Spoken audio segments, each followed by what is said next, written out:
The water is bubbling under the fishing boat as if something is coming up out of the water. It gets closer and closer. The water seems to boil. Suddenly, you see giant jaws and glistening teeth.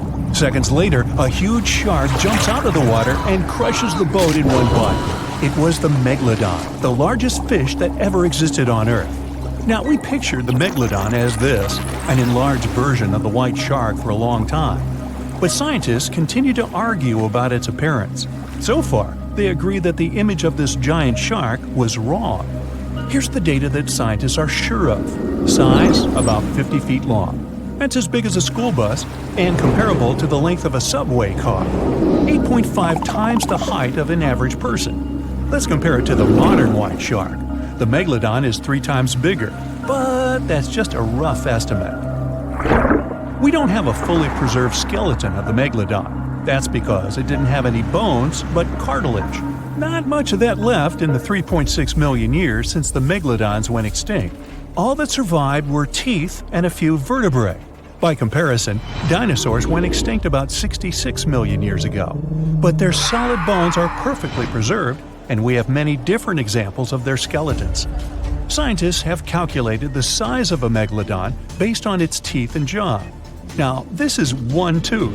It's about 7 inches long, bigger than the palm of your hand, and 3 times the size of a modern white shark's teeth. The Megalodon jaw was 6 feet wide and chalked up 5 rows of teeth, a total of 276 razor-sharp chompers. The other preserved remains are the vertebral column. It consists of 150 vertebrae, each 6 inches wide. They contain much calcium because, well, Megalodon love fresh cold milk. Nah, it's because the vertebrae had to withstand the enormous mass of a giant shark. Based on those fossils, scientists created a model and calculated only the approximate size of the Megalodon. But it could hardly have been any bigger. It's all about breathing. The bigger the fish, the more oxygen it needs, which means a larger gill area. That's the organ that filters the water and collects oxygen.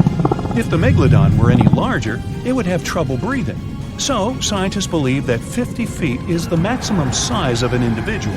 On average, they were a few feet smaller. Whew. Now, let's talk weight. On average, one Megalodon weighed about 30 to 35 tons. By comparison, a white shark weighs 1 ton, which is 30 times less. Hey, trust me. A school bus is 4 times lighter at 7.5 tons. The weight of a Megalodon can be compared to an empty Boeing 737. But the modern blue whale beats the Megalodon in size and weight. 98 feet long versus 50, almost twice as long. Blue whale's weight is about 180 tons. That's like 6 Megalodons or 6 passenger planes, or like 33 adult elephants. Hey, don't you love the comparisons? Now, about the appearance of the Megalodon. Scientists believe it didn't look like a white shark. The Megalodon belongs to a different fish family and most likely looked like a giant sand tiger shark. Flattened snout, small eyes. Its dorsal fin is moved backwards. The sand shark has 2 dorsal fins about the same size. The coloration is light brown with a white belly. It may have had brown-red spots like a sand shark all over its body. We used to think of the Megalodon as something scary from the first finds of its fossils. That was back in the Renaissance era. People found some teeth in the rocks. At first, these teeth were thought to be the tongues of dragons or snakes. And here's the first drawing of what the owner of these teeth supposedly looked like. A massive snout with a scary nose and a bunch of razor-sharp teeth. We also have the evidence that Megalodons were brutal hunters, kings of the food chain. The first combat tool in their arsenal was the battering ram. The Megalodon was a slow swimmer, though. It could only accelerate up to 11 miles per hour. In comparison, the modern white shark can reach 35 miles per hour in a dash for its meal. The fastest human swimmer could only go 6 miles per hour. Well, good luck with that. But the Megalodon had incredible mass. Though slow, its battering ram had tremendous power. The Megalodon would take its prey by surprise. It had only one chance to hit it. If it missed, it would take too long for a second round. The maneuverability of the Megalodon was comparable to a large truck. But if the ram was successful, the prey was stunned and couldn't move. At this point, the Megalodon aimed at vulnerable spots, like the fins and tail of the prey. Scientists have found many ancient whale remains with Megalodon tooth marks. It turned out that the giant shark knew where its prey's vital organs were located and could strike at them. When the prey was immobilized, the Megalodon bared its teeth. An adult person could easily fit into its open jaw at full height, and according to various estimates, the bite force of the Megalodon was almost 11 tons. Now imagine the weight of 3 SUVs concentrated at the tip of a sharp tooth. That's 9 times the power of the largest white shark bite, and 6 times the power of the modern record holder for biting, the saltwater crocodile. Here, look at a map of where the remains of the Megalodon were found. South and North America, Europe, Asia, Australia.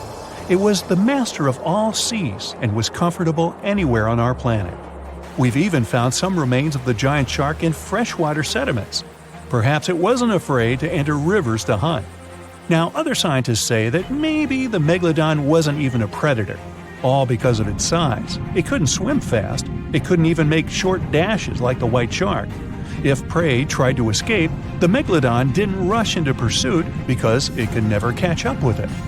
Another problem is the skeleton of the Megalodon. The cartilage is weaker than the bones, so the musculature of the giant shark was not as massive and robust in the first place. The Megalodon may even have been a scavenger and never got into fights. This is one of the reasons why ancient sharks became extinct. Megalodons like shallow, warm waters, with temperatures ranging from 53 degrees Fahrenheit. But over 3 million years ago, the climate turned colder. This deprived the Megalodons of territories and plenty of food. The primitive whales that had been the main diet of the giant sharks began to disappear. Faster predators took the remnants of food. The Megalodon started to starve. In evolution, a new player entered the field, the toothed whales, ancestors of the modern killer whales. They lived in packs and had bigger brains than the Megalodon. So, over time, they started to compete with the Megalodon. They took advantage of its clumsiness. A group of killer whales could easily win a competition against a giant shark. Many scientists believe this was the reason for the disappearance of the largest shark in the world. But there are theories that the Megalodon is still alive and roaming the dark waters of our planet. Several Australian fishers have allegedly encountered a shark of incredible size, but no one can confirm these testimonies. Fans of this theory believe that giant sharks can hide in deep waters away from human eyes. In the Mariana Trench, for example, it's the deepest place on our planet. It's deeper than if you stuck Mount Everest in the water, and we've even found the teeth of a Megalodon there.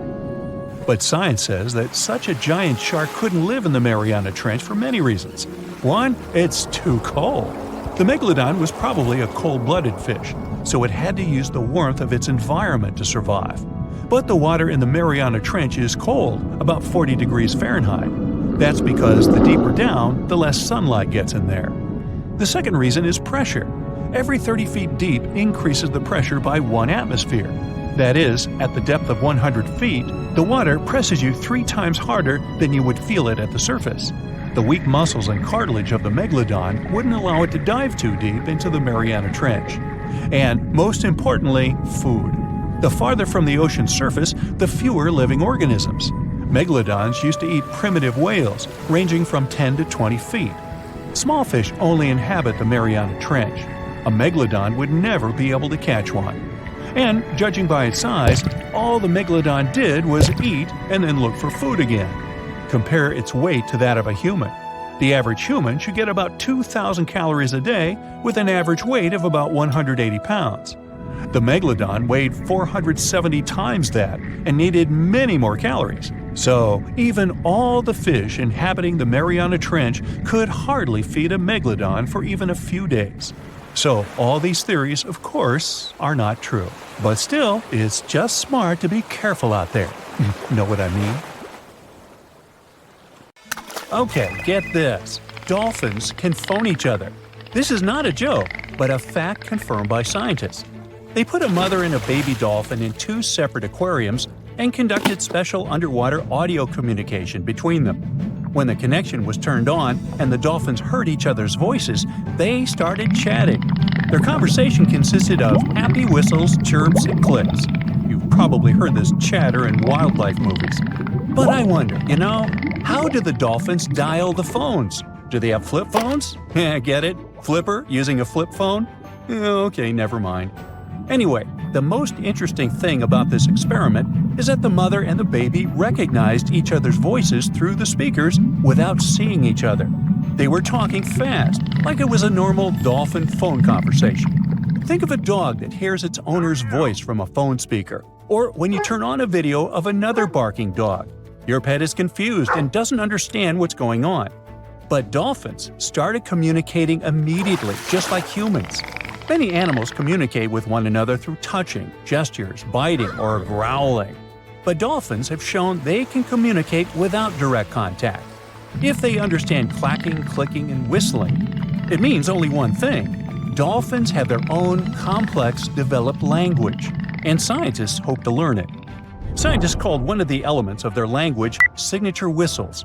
They use whistles to call others by name, to convey information, and to warn of danger. This is one of the most difficult forms of communication in the animal world. These whistles vary depending on the situation and the dolphin species. They raise or lower the tone, shorten the duration of the sound, or increase it by exchanging short or long words. To compare the language of dolphins with other species, scientists have compiled a table of sound properties such as length, clarity, pitch, pattern, and others. According to all the data, dolphins have the largest sound palette. Larks, the bird, took second place, by the way. But even with all this data, we still don't know much about the complexity and diversity of their language. In one of the latest studies on this topic, scientists analyze about 1,000 dolphin communication recordings made over the past 40 years. But even after that, we can't even come close to understanding it. It's possible that AI will handle this better than humans. We aren't aware of how to speak using signature whistles, but scientists know for sure that dolphins use them to express their emotional state, to share news, and to tell each other about the dangers or where their prey swims. Scientists believe that dolphins can talk about anything. They can rejoice and complain to each other. They even communicate in different styles at the same time, like people who are chatting at a noisy party. But in addition to sound signals, they use body postures, jaw claps, bubble blowing, and fin stroking. They form groups, assign tasks, and work as a team. If one dolphin knows a place with food, it will tell its friends about that, like Instagram. If they spot a shark, they'll warn others about it. There was even a case where two bottlenose dolphins scared a spotted dolphin. A couple of days later, this dolphin returned to that place with its friends. It's like when some bad guy bullies you, and then you call your friends to help deal with him. What if we learn dolphins' language and find out that they're smarter than humans? What if they gossip about the human race and laugh at "Oh, brother, get a load of these dumb people. They're fighting each other over nothing. What do they spend their lives on? Why don't they just chill and enjoy life? They create too many problems for themselves. It's a good thing we're smarter than them and can just relax in the ocean. Yeah, dude, let's stay away from them." Or maybe they know a lot more about nature and the ocean than people do. What if they discuss the problems of the ocean and have unknown technologies? Of course, these are all theories, but just imagine how cool it would be if you could understand dolphins and respond to them using a special program. You could get yourself a good friend that's interesting to talk to and can take you for a ride in the waves. Ooh. Unfortunately, at the moment, it's still very unlikely. Dolphins are too fast swimmers. It's difficult to constantly record their communication using high-tech equipment. Even the slightest change in the dolphin's whistling is associated with their actions. Their whistles may sound the same, but the context is different. They play, fight with one another, chase fish, or run away from a large shark, and all the time, they use their language. Well, we have the same situation. We raise our hands when we want to say hello, but we also raise them when saying goodbye. Our wow reaction can mean both joy and horror, depending on the context. Dolphins have the same complex communication. For example, they clap their jaws when they fight each other, but they also do it when they play. Dolphins are unique not only because of their brains and the way they communicate. Perhaps you don't know that dolphins are not fish, they're mammals. Yeah, you knew that. They can't breathe underwater because they don't have gills. They come to the surface, take a deep breath, and swim for about 10 minutes. Then they repeat this process. Unlike fish, dolphins don't lay eggs. They give birth to cubs, and they feed them with milk. They also have body hair. Yep, newborn dolphins have hair on their beaks. They lose it soon after birth. Why do they need this hair? Scientists believe that this is an evolutionary echo from the time when dolphins lived on land. And here's another strange fact. We've all heard how millions of years ago, fish began to slowly come ashore.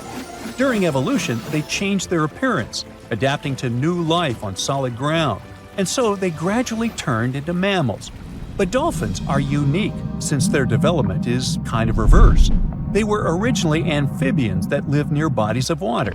The ancestors of those amphibians were artiodactyl mammals, similar to deer.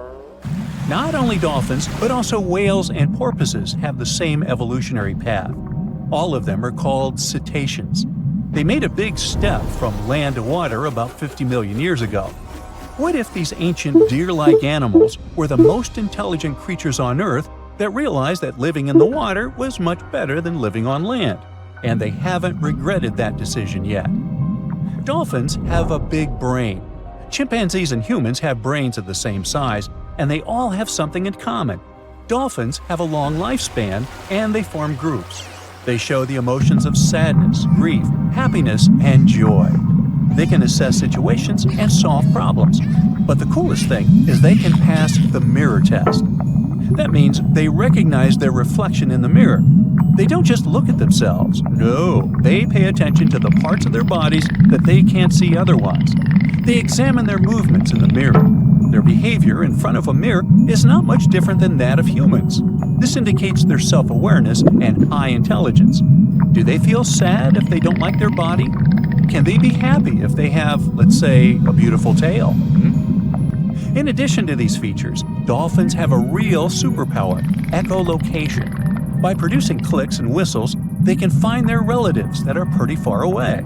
They can spot prey or an enemy despite poor visibility in the ocean. This power allows them to sense a metal implant in the body of a swimming person. We are 70% water. Therefore, when we dive into the sea or ocean, for dolphins, we become part of their echolocation field.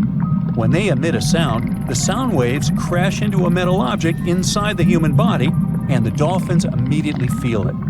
And some dolphin species can turn off half their brain while sleeping. One eye is kept closed, and the other eye monitors the situation so as not to miss danger. Ooh, smarty pants dolphins. So imagine stumbling upon a creature so huge it could dwarf even the largest known marine animals today. Scientists discovered the fossils of this beast on England's coast and believe it once ruled the waves. The new species was named Ichthyotitan severnensis, but thankfully for me, scientists nicknamed it the Little Stock Monster. Its estimated lengths range from 72 to 85 feet long, almost as big as a blue whale. Megalodon can't even compare to this. It was only about 60 feet long. And what's crazy is that this fossil we found wasn't even an adult, so who knows what their actual size was. The first piece of the Little Stock Monster was discovered in 2016 in the Westbury Formation. Researchers found a 3-foot-long jaw part that belonged to an unknown species. For years, this single fragment had been driving them crazy because they had no idea what that animal was. Then, in 2020, a miracle happened, of sorts. A father with his 11-year-old daughter found the second piece of fossil on a beach. This discovery led to more findings. Finally, in 2022, the last piece of the literal jaw puzzle was found, buried along the Somerset coast. This leviathan belonged to the Shastasaurid family. Both the Little Stock Monster and other Shastasaurids had one ancestor, so all the species in this family are super similar to each other. For example, all of them were the largest marine reptiles ever to exist. Although our Little Stock Monster is much larger, most Shastasaurids could grow up to only 69 feet long, and it's possible that the Little Stock Monster, when fully grown, would reach up to 100 feet or even more. Both of their bodies were just perfect for cruising the ancient seas. These marine titans were elegant and slender, with an elongated snout. Other marine animals at the time were smaller and looked more like dolphins. Shastosaurids had long paddle-like limbs adapted for efficient swimming. Their skulls show large eye sockets, which means they had excellent vision. If you were in the ocean, no matter what time it was or where you were hiding, they could spot you. They were also incredibly fast and could dive to great depths. Of course, all these things made them the most terrifying predators. They ate pretty much everything, including fish and squid, and you if you were there. They probably captured their prey like whales, opened their huge mouths, and literally sucked the fish in. What made the Lilstock monster especially scary is that it wins in the jaw competition. For other Shastosaurids, their jaws were a bit weaker, so they hunted smaller fish, kind of like today's orcas. They required vast amounts of food. This shows us that the Earth's Triassic oceans had rich, productive food webs. But the Lilstock monster has this unique feature. It could open its jaw almost 90 degrees upwards. It also had tons of powerful muscles around. Its jaws were horrifyingly strong. So while others were hunting some squids, the Lilstock monster probably hunted large fish and even other marine reptiles.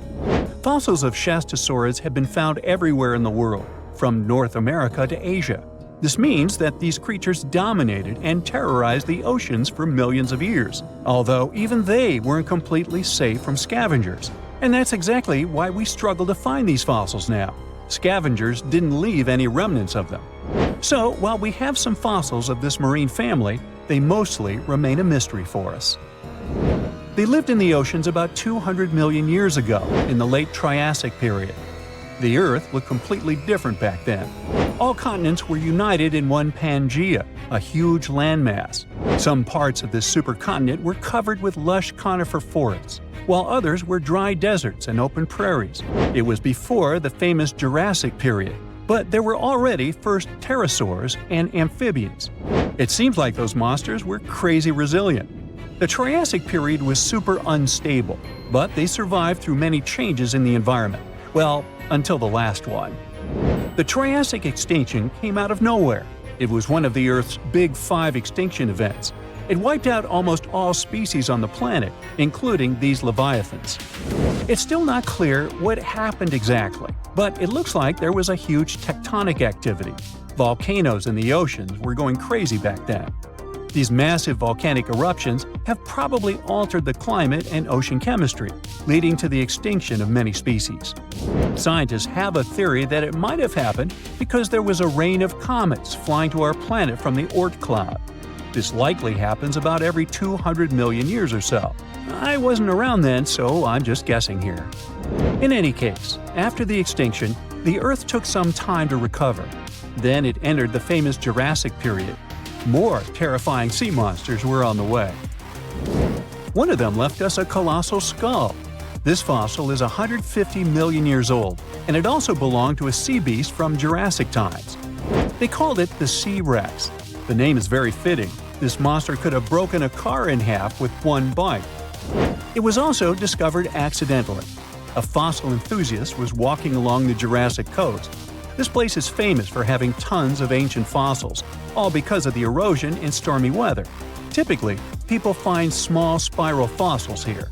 However, this time, he discovered a giant sea monster fossil.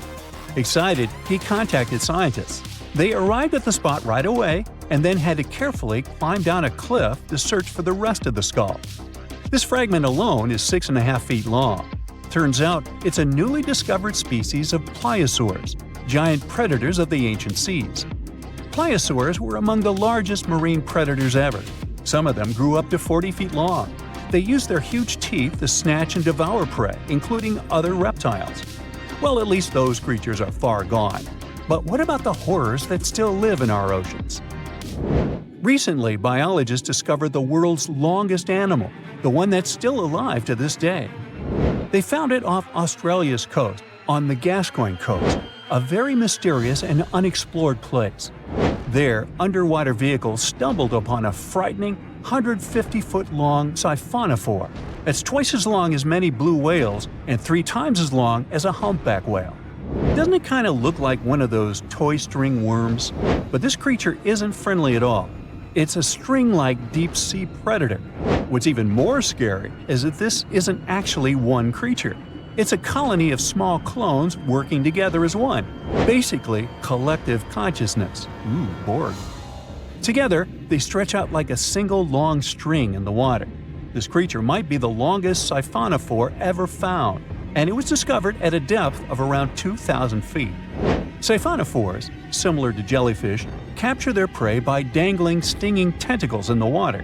When their tentacles touch small crustaceans and fish, they get paralyzed, and then they're reeled up to the colony's body. Expeditions to Western Australia's underwater canyons were definitely worth it. Together with that siphonophore, scientists have discovered up to 30 potential new marine species. Among them were a new octopus or squid, a long-tailed sea cucumber, glass sponges, and giant hyroids, colonies of animals resembling upside-down jellyfish. None of them have been seen before in Australia, but most of them weren't as scary as the one that was recently discovered in the Gulf of Mexico. This creature is straight out of a sci-fi thriller, a 26-foot-long manga pinna squid or bigfin squid. It was discovered near an offshore oil rig at a depth of more than 7,800 feet. It has incredibly long elastic tentacles, which can be 15 to 20 times longer than its body. It holds them at right angles to its body, making it look even creepier, almost as if it has elbows. And yes, it's another deep-sea predator. These 10 tentacles probably help the squid trap their prey and drag it onto the seafloor. We barely know anything about this extraterrestrial-looking creature because they're very hard to find and study. And if you think their tentacles are awful, just check out these creatures with 20 arms. This thing looks like a facehugger. This new species is lurking in the frozen depths of Antarctica. Experts were searching for cryptic sea animals known as Promachocrinus, or Antarctic feather stars. They're kind of similar to starfish and sea cucumbers, but have an otherworldly appearance and can live up to 6,500 feet below the surface. It's called the Antarctic strawberry feather star. Despite its pretty name, its appearance is anything but cute. It has a bizarre strawberry-like body from which 20 spindly arms branch off. Its coloring ranges from purple to dark reddish, and the arms all have different lengths and thickness. Who knows how many more of such scary creatures we'll discover in the future. The Loch Ness Monster is actually not from Scotland. Turns out, this real-life creature lived in the freezing waters of Antarctica about 70 million years ago. In 2019, researchers discovered fossils of a huge, prehistoric marine reptile that looked a lot like what people described as Nessie. This beast was terrifying, measuring up to 36 feet long with a massive giraffe-like neck. It also weighed around 15 tons, which is about the size of 3 elephants. Next up on our list of huge animals is a penguin. I know penguins aren't exactly what you'd call big, but scientists have just found what they think might be the biggest penguin ever, the Kumimamu fordyce. It's believed that these giant birds were hanging around New Zealand about 55 million years ago, and they were huge, weighing over 330 pounds. That's about 5 times the size of the emperor penguins, which are considered the largest penguins alive today. Now, let's move on from massive creatures to something much smaller. Meet B. manfredschmidti, a great ape that lived around 12 million years ago in what is now Germany. This creature is very special, as it's the tiniest great ape ever discovered. And when I say tiny, I really mean it. These ancient animals only weighed about 22 pounds. They were basically no bigger than a super chunky cat. If you think small creatures aren't scary, wait until you meet the electric blue tarantula. This newly discovered species from Thailand's mangroves has an almost otherworldly electric blue color. Its vibrant hue doesn't come from pigment, it is actually caused by the unique structure of its hair, which reflects blue light, making it look like an extraterrestrial being. We're going even further now, diving into the freezing pitch-black depths. At around 2,000 feet deep in the Andaman Sea, scientists found a new species of ghost shark, which they named Chimera supape. Their appearance is straight out of a horror movie. They have sleek, pale bodies, frills that look like feathers, and large, creepy eyes. These ghost sharks aren't actually sharks, but they are related, having diverged from their cousins about 400 million years ago. The good news is they're not too scary since they're only a bit bigger than a shoebox. Just when you think we can't find stranger creatures, we come across this ancient amphibian from Brazil. Scientifically known as K. rosei. This newly discovered giant crocodile-like creature lived during the Triassic period, over 240 million years ago. At nearly 10 feet long, it had a powerful jaw, resembling the modern-day alligator. This beast was definitely a survivor since it adapted to the most severe conditions ever seen on the planet. Last year, scientists were tracking the dense Amazon rainforest at night when they found some quirky orange spiders that looked like they were wearing black boots. The team soon discovered it was a new type of giant crab spider. And no, they don't look like crabs at all. They only got their name because, while perched on plants, these spiders spread their legs out to the sides, just like crabs. Do you know that some new species are named after celebrities? Hollywood icon Harrison Ford now has his very own snake, for example. Discovered in Peru, T. Harrison Fordy honors the actor famous for his role as Indiana Jones, an archaeologist with a notorious fear of snakes. Unlike the film's menacing serpents, this new snake species is quite modest in size, measuring about 16 inches long. We also have the Rampholion princei, a small new species of pygmy chameleon from Tanzania that was named after US rapper and poet Prince Iya. He received this honor because of his work raising awareness about global environmental issues. Another celebrity namesake is DiCaprio's snail-eating snake, which hangs out in the shrubs of Panama's forests. This S. irmelindi caprioi is about 15 inches long and spends its nights on palm fronds looking for snails and slugs. Its round eyes look like glowing coals that can be a bit scary, but overall, the creature is super chill. Even when it feels threatened, it doesn't bite. It just coils up around its head and gives off a really bad smell. Now something a bit more sinister. Meet Venomius tomhardii. Does that name ring a bell? Exactly.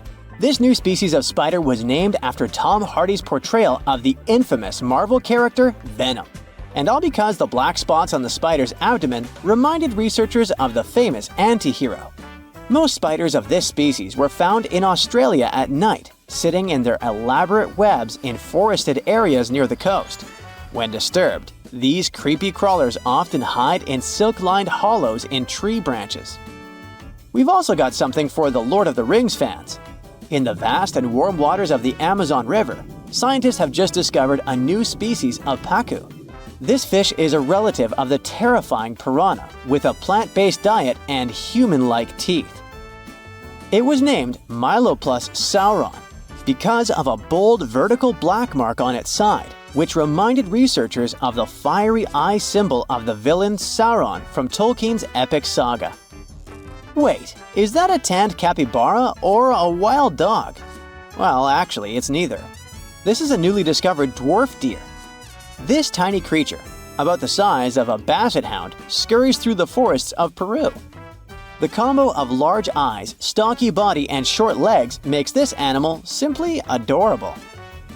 This cute little deer is the complete opposite of what we've got coming up next. This bizarre-looking creature is what we believe the beast of 5 teeth might have looked like.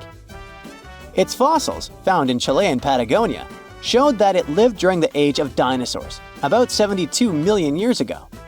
This finding is just another piece of evidence that mammals had been roaming around that part of South America much earlier than we thought. Moving from the forests of South America to the deserts of Australia, we come across a sand dragon lizard, known scientifically as Tenephorus tayacalpa. With its sandy color and long, lean body, this lizard looks like it could star in a Dune movie. Discovered last year, this sand dragon lizard blends in perfectly with the hot sands of the Great Victoria Desert in southern Australia. For over 10 years, a large-eyed creature managed to hide from scientists who ventured into the mountains of southwestern China.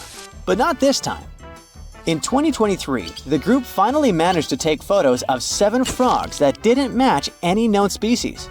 They're now known as Leishan odorous frogs, a species that grows to be about 2 inches long and has small bumps all over their grass-green bodies.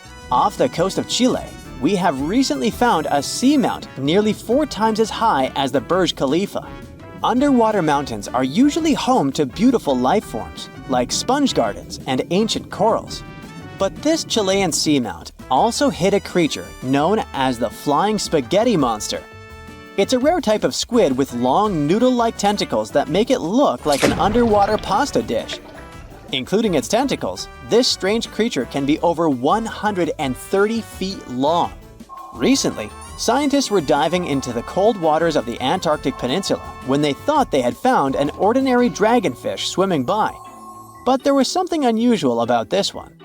It turned out that this fish had 2 darker vertical stripes along its slender body. That's when they realized they were looking at a new species, the banded dragonfish. From bizarre sea creatures to a cute one. In 2017, locals were diving near Kume Island in Japan when they found the skeleton panda sea squirt. This deep-sea oddity quickly won people over with its look because its black spots actually resemble a panda bear's eyes and ears. At least if you have a good imagination. This unusual creature filters water to catch its food, and is yet another reminder of the ocean's hidden wonders. The Heikegani crab lives off the coast of Japan and has a distinct pattern on its shell that looks like a human face.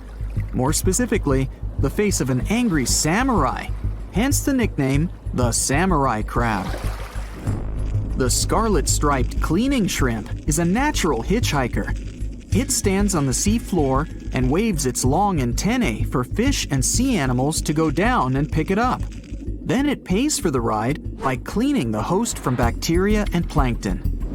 Sea salps are often confused with jellyfish, although they're closer to Portuguese man-o'-war. They're very quick to mature, growing from newborns to adults in less than 48 hours. The Galapagos Islands are legendary. They've got giant tortoises, blue-footed boobies, Sally Lightfoot crabs, and red-lipped batfish. But if you've ever swum around there, you might have seen something really unexpected in the water. Iguanas, everywhere. These large marine reptiles eat the algae that grow on underwater rocks. They're strict vegetarians. I bet the fish are happy about that. A long flat tail designed for swimming helps them move around, and sharp claws keep them on the rocks for their daily sunbathing sessions. But watch them closely, they sneeze a lot. They haven't got a cold or anything, they're sneezing out salt. A special gland keeps the salt out of their nose, and they've got to get rid of it somehow. Sounds painful. What's cool is that they don't mind us in the water with them. Because the islands have been so isolated, the creatures here aren't afraid of humans. Fish can fly too. Thanks to their wing-like fins, flying fish can soar a distance of about 600 feet, almost as long as 2 football fields. They need flight to escape from predators. The skeleton shrimp could be the stuff of nightmares if it wasn't so tiny. As it is, it looks like a stick insect, but almost completely transparent. This creature looks more like a fish from a horror movie than from Earth's oceans. The sea devil anglerfish resides at a whopping depth of 3,200 feet and has no shortage of weird features: razor-sharp teeth, a misshapen body, and an unsettling stare. But perhaps the creepiest thing about the sea devil anglerfish is the way it catches its prey. It has a fishing rod-type appendage on its forehead that has a glowing light attached to the end to attract animals. Once these animals come close enough to the light, bam, they're captured by the sea devil's massive jaws. These guys are even capable of eating prey larger than they are, so their eyes aren't bigger than their stomachs. Starfish can cover their prey with their stomachs and eat it outside its body. Then, they simply bring their stomachs back inside. Well, that's handy. Their relatives, sea cucumbers, can do the same party trick, except that they leave part of their guts behind to scare their attacker. It's okay, the missing parts quickly grow back. Cockatoo squids, or glass squids, are a large genus whose members can reach quite impressive size. Yet, one thing they have in common is that their bodies are transparent and the internal organs glow in the dark. Despite the hairy octopus looking like it's forgotten to comb its hair in the morning, it's actually its skin that's sticking in every direction. Other sea creatures have a harder time realizing where the octopus itself is this way, I guess. The hairy squat lobster lives in reefs, hiding from its enemies in crevices. If you're lucky to see it, you'll instantly notice the drastic difference between its whitish hairs and vibrant pink and violet claws. If you step on a sea urchin, you're gonna know right away. Look at those spikes. While they're not aggressive, they've got a great defense going against any creature that wants to eat them. Venomous spikes and a poisonous bite. Pick your poison, literally. They live in all the oceans of the world, so avoiding them is out of the question. They mostly hang out in shallow water, hiding in rock pools and reefs, so unmindful people step on them a lot. The long venomous spikes of the urchin look like needles. They feel like them too. They can go in quite deep, plus they release a strong toxin. So, what's the cure? Remove the spikes quickly and wash with salt water. Sea turtles are constantly crying. They're not sad or anything. The weeping is only because they excrete excess salts from their body through their tears. Box jellyfish tentacles grow up to 10 feet long, and each tentacle has 5,000 stinging cells. Not bad for a creature that's mostly just water. Their venom is strong enough to paralyze anything they want to eat. Now, if you happen to get stung, it's going to hurt a lot. Its toxins contain proteins that affect the heart, skin cells, and even our nervous system. No wonder it's considered one of the most dangerous creatures on the planet. I wouldn't recommend using sunscreen, soda, coffee, or other older methods. They don't work. Your best bet is some good old-fashioned seawater. Looks like jellyfish are the rulers of the ocean, not sharks. The margined sea lizard isn't an actual lizard. It's a kind of sea slug that dwells close to the water surface. It swims upside down and somersaults to get food. And let's admit, it looks very cute. When some foreign object gets into an oyster's shell, be it a grain of sand, a parasite, or garbage, the thing irritates the mollusk's inner walls. Since the animal can't spit the item out, it envelops it in thin layers that separate from the body. These pearlescent layers accumulate until they form a round pearl. In the past, people believed that pearls were the tears of mermaids. Now we know they're just some decorated debris. Dolphins have highly developed communication. They call each other by name. Each dolphin responds to a specific sound. Mostly they say, "Stop calling me Flipper." The orca is the largest of dolphin species, and they actually have different cultures. Two orcas from different social groups won't even understand each other's language. They're the only animal known to do this. I wonder if they developed any Google Translate for dolphins. The banded shrimp, or banded boxing shrimp, was really aptly named. It's got bands of color all over its body, and always stands in a boxer-like, ready-to-strike pose.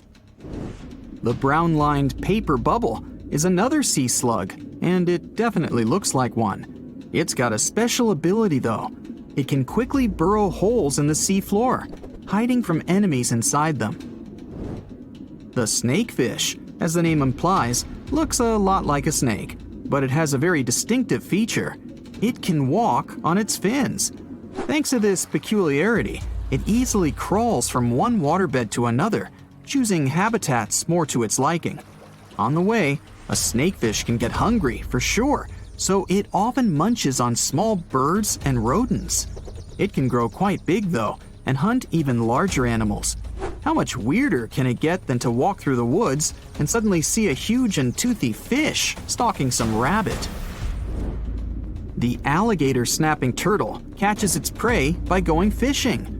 Its tongue looks like a worm, and the turtle waits with its mouth wide open at the bottom of a stream, lake, or pond until some unsuspecting fish takes the bait Then, snap! The jaws come together faster than the blink of an eye, and dinner is served. The mossy jellyfish is normally invisible in the dark abyss where it dwells, but when exposed to light, it will reflect it and shine beautifully. The black swallower might be small, but make no mistake, it could easily gulp down your favorite puppy. It can open its mouth extremely wide, allowing it to swallow prey twice its size. The African tigerfish will eat whatever it finds, and given its own size and that of its monstrous teeth, you can imagine it finds a lot of food. It mostly feeds on other fish, but when nutrition is scarce, it can jump out of the water and catch both insects and small birds right in the middle of the flight. It's not so big as to eat a human, of course, but the name should warn you that it can easily take a bite out of your arm or leg. Your brain controls your arms and legs, but with an octopus, each arm is actually kinda independent, with its own special brain, held together by a bigger central brain, kinda like the conductor of an orchestra. The central brain sends higher-level signals to each arm, saying things like, "Move to the left, there's a crab behind the corner," or "Touch this silly human's foot, let's mess with him a little bit." No matter how smart their arms and legs might be, an octopus still needs to look after them all the time. For years, we've thought the Megalodon was just a big shark, which is scary enough. After all, it could have eaten a creature the size of a whale in just 5 bites. Estimates indicate that the largest shark that ever lived had been around 59 feet long, which is a reasonable size and explains a lot. But the scientific community was wrong. Very wrong. Now, scientists have proven that megalodons could grow up to 80 feet long, which is the same as a 6-story building. The creature would have certainly been dozens of times bigger than you if you had seen it underwater. These giants ruled the ancient oceans between about 20 million and 3 million years ago. And even though it was a long time ago, they've left a lasting impression, becoming the protagonists of many movies. And scientists continue to search for answers about their life. Thanks to this, we still occasionally find their fossils. But the thing is, no one has ever found a complete skeleton. All we have are scattered vertebrae, a few scales, and, of course, those massive, razor-sharp teeth. The most complete piece we know of is a 36-foot section of a megalodon's spine. It was once part of the trunk of the animal's body. So, to assess just how big the megalodon was, experts compared its fossils to more than 150 species of sharks, both those that are alive and those that have gone extinct, to get the most realistic result possible. If the megalodon had had the proportions of a regular shark, it would have had a 6-foot head and a 12-foot tail. It would have also stretched 54 feet from nose to fin. But these measurements are way off the mark. The largest megalodon vertebra ever found is 9 inches in diameter, which makes it 3 inches larger than the largest vertebra of a typical shark. And if we follow these proportions, that megalodon was a whopping 80 feet long. To better understand how giant this is, just think of 2 school buses lined up end to end. For a long time, it was very common to think that the megalodon was just a giant great white shark. And it makes sense, right? I mean, both would have had large, terrifying, serrated teeth. But that was another completely wrong idea. Now, we know that megalodons were actually much more slender and aerodynamic than the modern great white shark.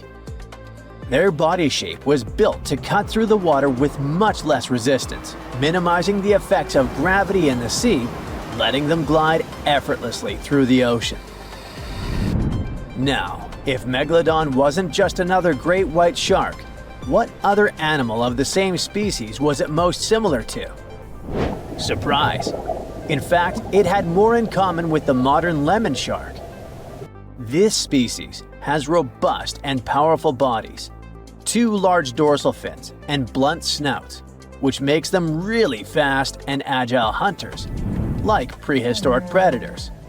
In other words, while thinking about the Megalodon, you can imagine a giant, turbocharged lemon shark. This is the most modern comparison of the Megalodon with another animal, unless scientists find a complete skeleton of the ancient shark. But it's not common to find complete shark skeletons. They're rare because they're actually made not of bone but of soft, coated cartilage, like the stuff in human noses and ears. Their teeth are the boniest part of their bodies, and it's the reason why we've found so many of them. Yet, a complete skeleton is like scattered puzzle pieces to us. There's no solid bone to hold these pieces together, so the whole thing is very vulnerable to falling apart. Still, it's actually possible for an entire shark skeleton to survive. In these cases, very specific natural phenomena have to come into play. The skeleton needs to get buried super fast in mud or sediment, free of any kind of scavengers and away from ocean currents. Otherwise, it simply disintegrates before it can fossilize. Interestingly, although the sea is the home of these animals, it is possible to find their skeletons on land too. Millions of years ago, a big portion of today's dry land was submerged, teeming with marine life. Then, in certain places, sedimentary minerals and specific biological conditions of the seabed allowed the fossilization of sharks in marine rocks. Today, those are desert rocks that ensure the preservation of shark fossils. But in any case, searching for a shark tooth in a desert is like looking for a needle in a haystack. But finding an entire fossilized skeleton embedded in a rock is like hitting the jackpot. Another unexpected discovery is that these prehistoric sharks were not born small and cute like regular baby sharks. A newborn Megalodon could reach almost 13 feet in length.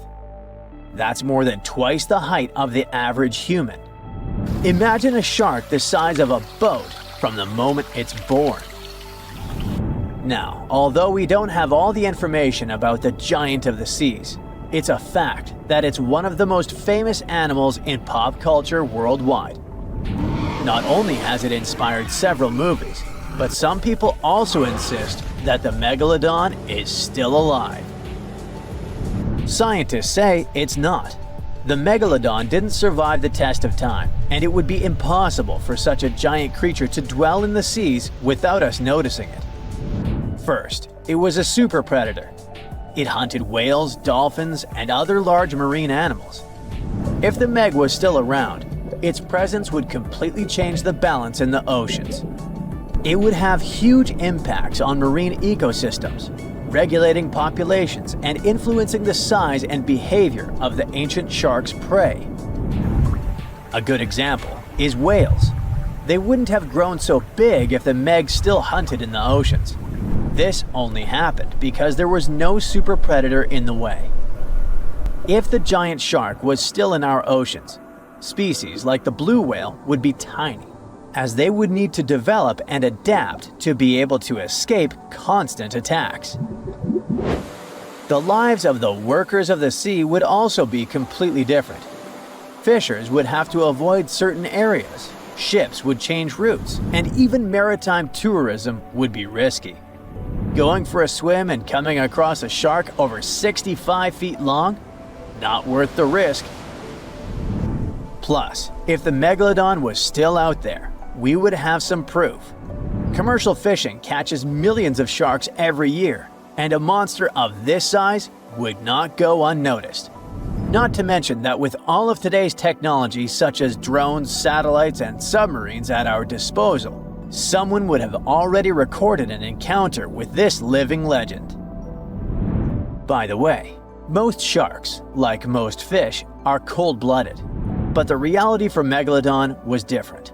This giant was able to keep its body warmer than the surrounding ocean. This gave it an advantage over other sea creatures, allowing it to remain fast and active even in colder waters. It was a survival advantage that other animals of its kind did not acquire during their evolution. One of the most famous theories is that the Meg lives in the Mariana Trench, but scientists are sure that it doesn't make any sense. This region is poor in food and has many tiny creatures, which would not be nearly enough to sustain a large predator. In addition, there's a lot of research studying countless sharks that live in the ocean depths, and none of them come close to the size of the Megalodon. So, does the Megalodon still exist? Definitely not, but that doesn't mean it isn't any less mysterious and fascinating. Now imagine a creature with a body that is reminiscent of a cuttlefish, with eyes sticking out from stalks like a funky headband, fins on its tail, and a long skinny nose ending in a mouth full of teeth. Or maybe this thing could be a claw. Yep, the Tully monster is on the move. It's definitely one of those freaky creatures you wouldn't like to face while scuba diving somewhere. Luckily, it went extinct 300 million years ago. This unusual marine beast was discovered in the 1950s in Illinois, and scientists couldn't even agree what it really was. Some thought it was a vertebrate, which means a group of creatures with a spine, like us humans. But a team of researchers in Japan studied many fossils of the Tully monster, using advanced laser scanning technology to check them in detail in 3 dimensions. There's still a lot they don't know about the Tully monster, but they managed to realize it didn't have any spine at all.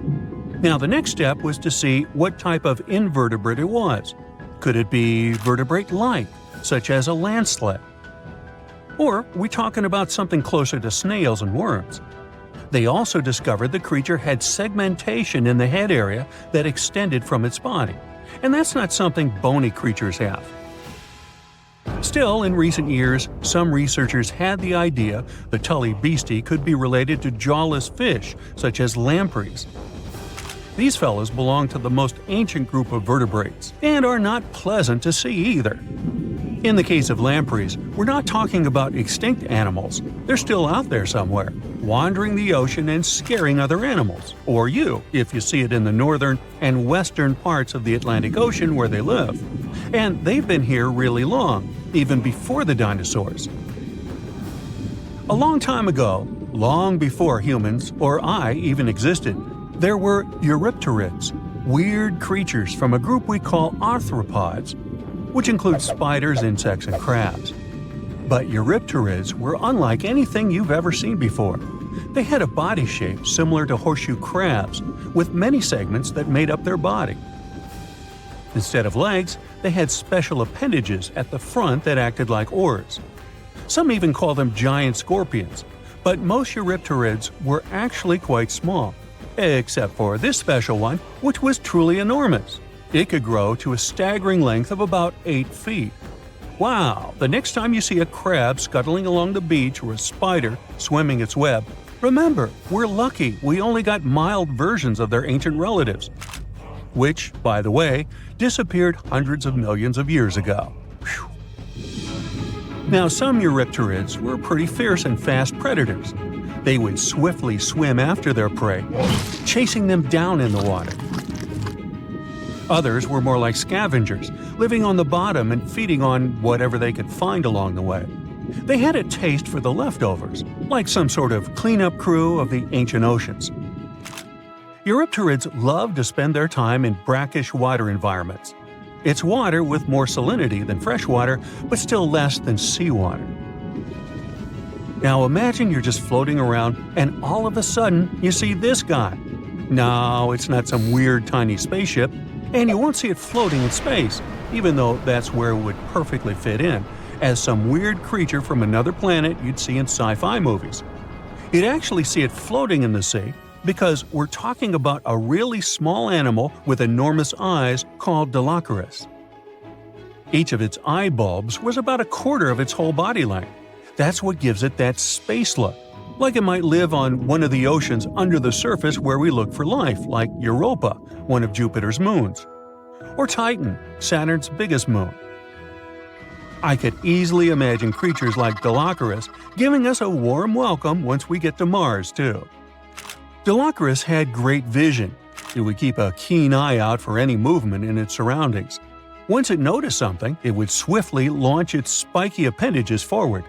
At first, these things looked like tools for fixing stuff, but Dilophosaurus actually used them to capture smaller arthropods. The unusual thing is that even though it had such great eyesight, Dilophosaurus still spent most of its time catching prey in brighter waters near the surface.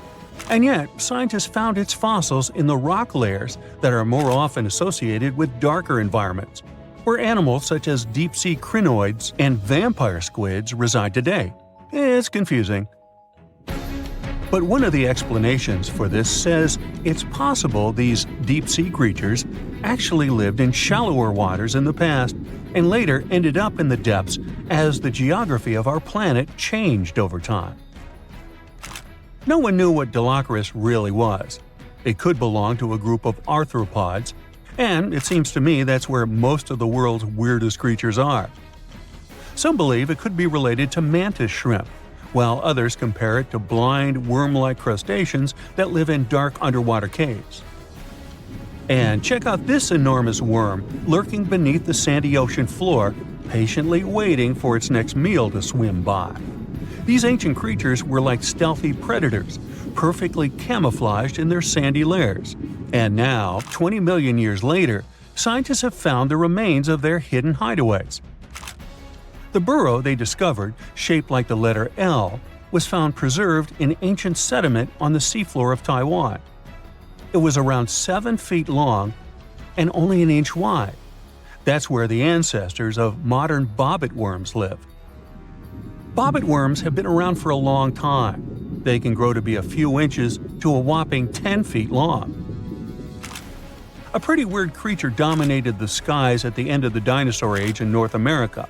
We know it as Quetzalcoatlus, and it soared above famous dinosaurs like Tyrannosaurus and Triceratops, showing them who the ultimate ruler of the skies was. Quetzalcoatlus belonged to a group of flying reptiles called pterosaurs. They were some of the biggest flying animals ever known to exist. When you think of Quetzalcoatlus, imagine an animal as tall as a giraffe.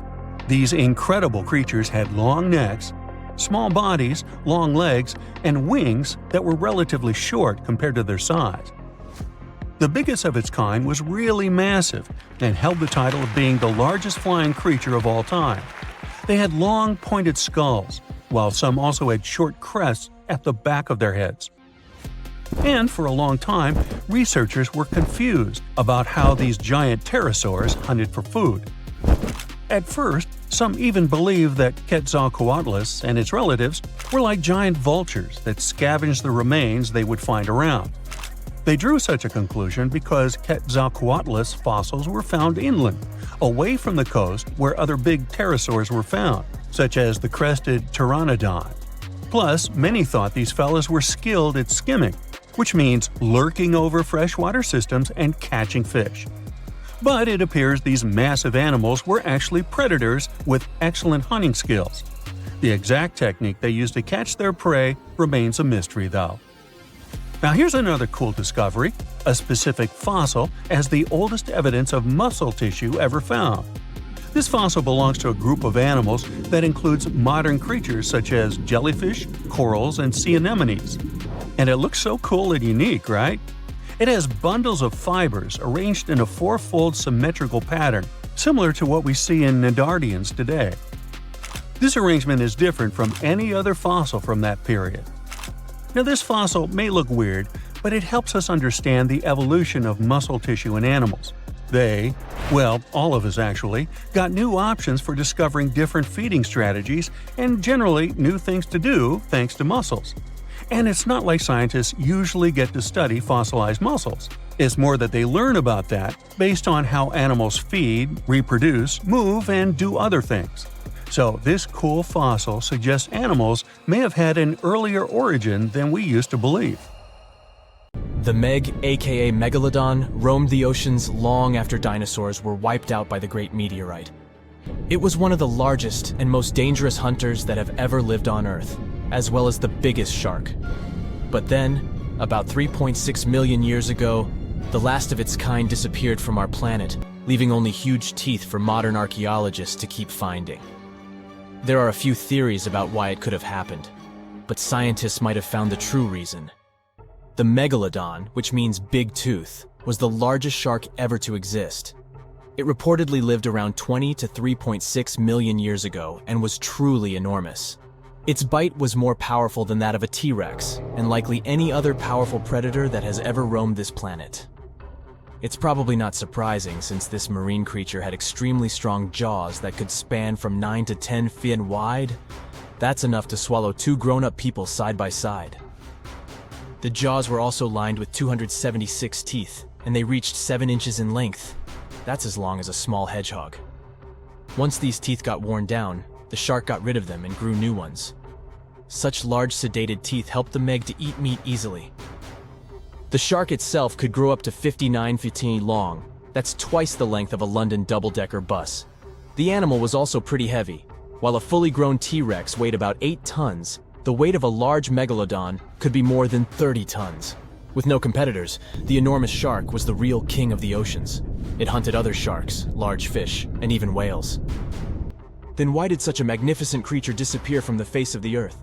The previous theories mentioned the great white shark. The Megalodon is usually described as some gigantic version of this marine animal. And this is a common mistake made because most people think these creatures were related. But in reality, the Meg looked more like a modern bull shark. Its snout was snout, its lower jaw was rather flat, and long and massive pectoral fins supported the animal's weight. But what's more important, the ancestors of today's great whites existed at the same time as the Megalodon. Now, with great size comes great clumsiness. And although the Meg was huge and powerful, it was also not as nimble as smaller and quicker great white sharks. Great whites could have rivaled a Megalodon for food, and were often more successful hunters thanks to their agility. They couldn't fight the Meg openly, but were fast enough to steal its food. So according to this theory, the only food left for the Megalodon were whales and equally big marine animals. Grown-up Megs could easily catch such beasts, but their offspring were much smaller and more vulnerable than their parents. Could smaller sharks have used this to their advantage? Maybe while megasharks were still little, they became a meal for great whites, as well as bull and tiger sharks. Even at those times, a great white shark could reach the length of 20 feet, while a Megalodon kid was definitely smaller. But even if there had been no open confrontation between young Megalodons and smaller grown-up sharks, Meg kids wouldn't have been able to find food for themselves to grow to adulthood. The reason is the same. The population of other sharks was growing, and they were rivaling each other and the Meg for convenient food. The more great whites and other sharks appeared in the oceans, the less food remained for young monster sharks. Eventually, they probably starved. But it's just one of the theories that try to explain why the Meg went extinct, and here's another one. A new study has shown that the Meg was most likely a warm-blooded predator able to regulate its body temperature, and that might have been the reason why this species disappeared with time. Scientists analyzed isotopes of the tooth enamel of the Megalodon and concluded that the animal could easily maintain a body temperature that was around 13 degrees F warmer than the temperature of the surrounding water. Such a temperature difference is much greater than what other sharks living at the same time as the Meg had, and it's large enough for the ancient predator to be classified as warm-blooded. These days, most fish are cold-blooded. Their body temperature is the same as the surrounding water, but some sharks, like mackerel sharks, keep the temperature of all parts of their bodies a bit warmer than the surrounding water. But it doesn't make them completely warm-blooded because they simply store heat generated by their muscles. And in mammals, body temperature is regulated by a special region of the brain called the hypothalamus. Anyway, the Meg's warmer body allowed the animal to move faster, deal with cold water better, and spread out all over the world. But eventually, it might have led to a disaster. The Megalodon lived during the Pliocene epoch, pronunciation. It began approximately 5.3 million years ago and finished 2.5 million years ago. During that period, global cooling occurred. It also caused the changes in sea level, which the Megalodon probably didn't survive. The main problem for the predator was to maintain an energy level allowing its body temperature to remain elevated. But to do it, the animal had to eat a lot, and I mean it. But it was a challenging task in a time of changing marine ecosystems, and while competing with newcomers, such as the great white shark.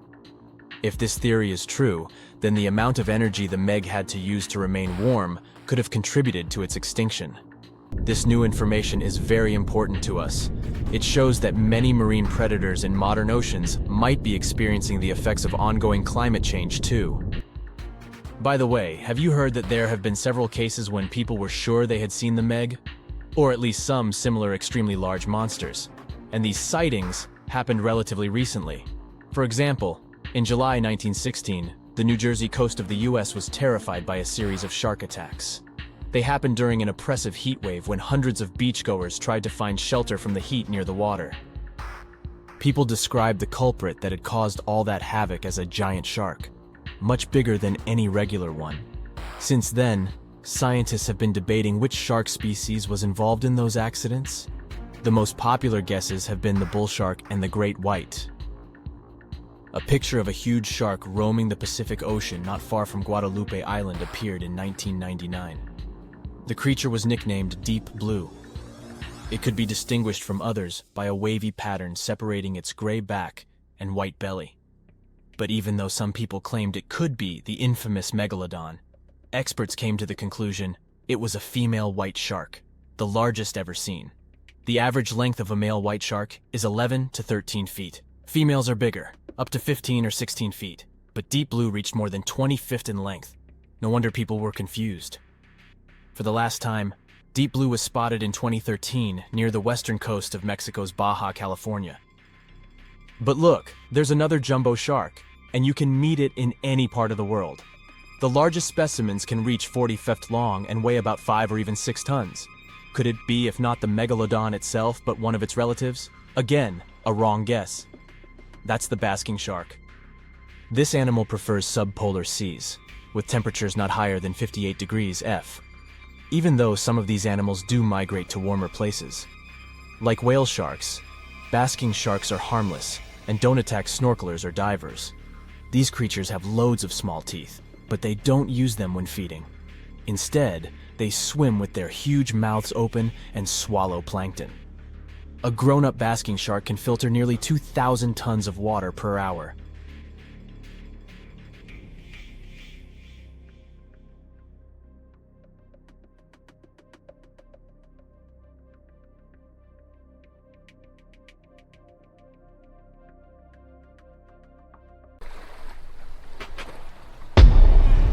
Many terrifying animals live deep beyond the waves, like this vampire squid living 3,000 feet below the surface in almost complete darkness. This animal has a cloak, like a vampire's. That's why it's called the vampire squid. Deep down at the bottom, it can't use ink to defend itself. So this animal has developed an unusual tactic. It glows slightly to scare away predators. If this tactic fails, the vampire squid can turn its body inside out, revealing tiny spikes. When you translate its scientific name, Vampiroteuthis infernalis, it literally means vampire squid from the nether. Despite its terrifying looks, it's a harmless ocean animal. This previous creature was not from space, but this object definitely is. Before Elon Musk found a way to reuse rockets, NASA would simply drop old ones after launching astronauts into space, most of the time in the ocean or deserts. In 2012, Jeff Bezos launched a mission to find the Apollo 11 rocket. They found it by using sonar, but it was in terrible condition. It was sitting on the bottom of the ocean, not far from the predicted site. They were able to rescue the engine and reconstruct 2 of them. The most famous lost city is Atlantis, but sadly, we still haven't discovered it. However, Heraklion was also just a myth until one British pilot saw something that looked like a city while flying over the Mediterranean Sea. He reported it, and 60 years later, a group of divers went there. They were shocked when they found an entire city underwater. It was loaded with artifacts that could tell us a lot about the history of the place. Now it's one of the best underwater archaeological sites in the world. It's believed that the rising sea caused the whole city to go underwater. The Titanic sank in 1912. The wreck was claimed to be officially discovered 74 years later. In reality, though, a fisherman found the Titanic 8 years earlier while fishing in the Atlantic Ocean. He was pulling out his net when he spotted a head stuck in it. Luckily, it was just a doll's head. Years later, after the fisher had passed away, his son sold the doll to a doll collector. She did a lot of digging and research on every person who had a porcelain toy on the Titanic. She found the owner of the doll. Ava Hart was on the Titanic and had a doll with her. Ava survived the catastrophe by a miracle, but her toy didn't. Hart even wrote about the doll in her journal, and every detail matched the toy found by the fisherman. The tripod fish lives deep in the abyssal zone, around 20,000 feet below the surface. It's adapted to such immense depths and uses its tripod fins to stay still on the bottom. This creature doesn't have big eyes, but even if it did, these eyes would be useless in the darkness. Instead, the tripod fish uses its fins like antennas to detect any movement in the water. This creature doesn't have much luck when it comes to its love life, so it had to develop unique tactics to reproduce. One fish can be both male and female. The next bizarre creature is the lizardfish. It has tons of razor-sharp teeth, a huge mouth, and really big eyes, which it uses for hunting.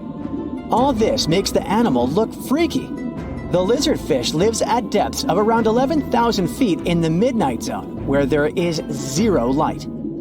This freak of nature basically eats everything it can fit inside its mouth, from small fish to other lizardfish. On the other hand, when they see other reptile fish, they probably fall in love instead, because finding mates at those depths is not an easy task.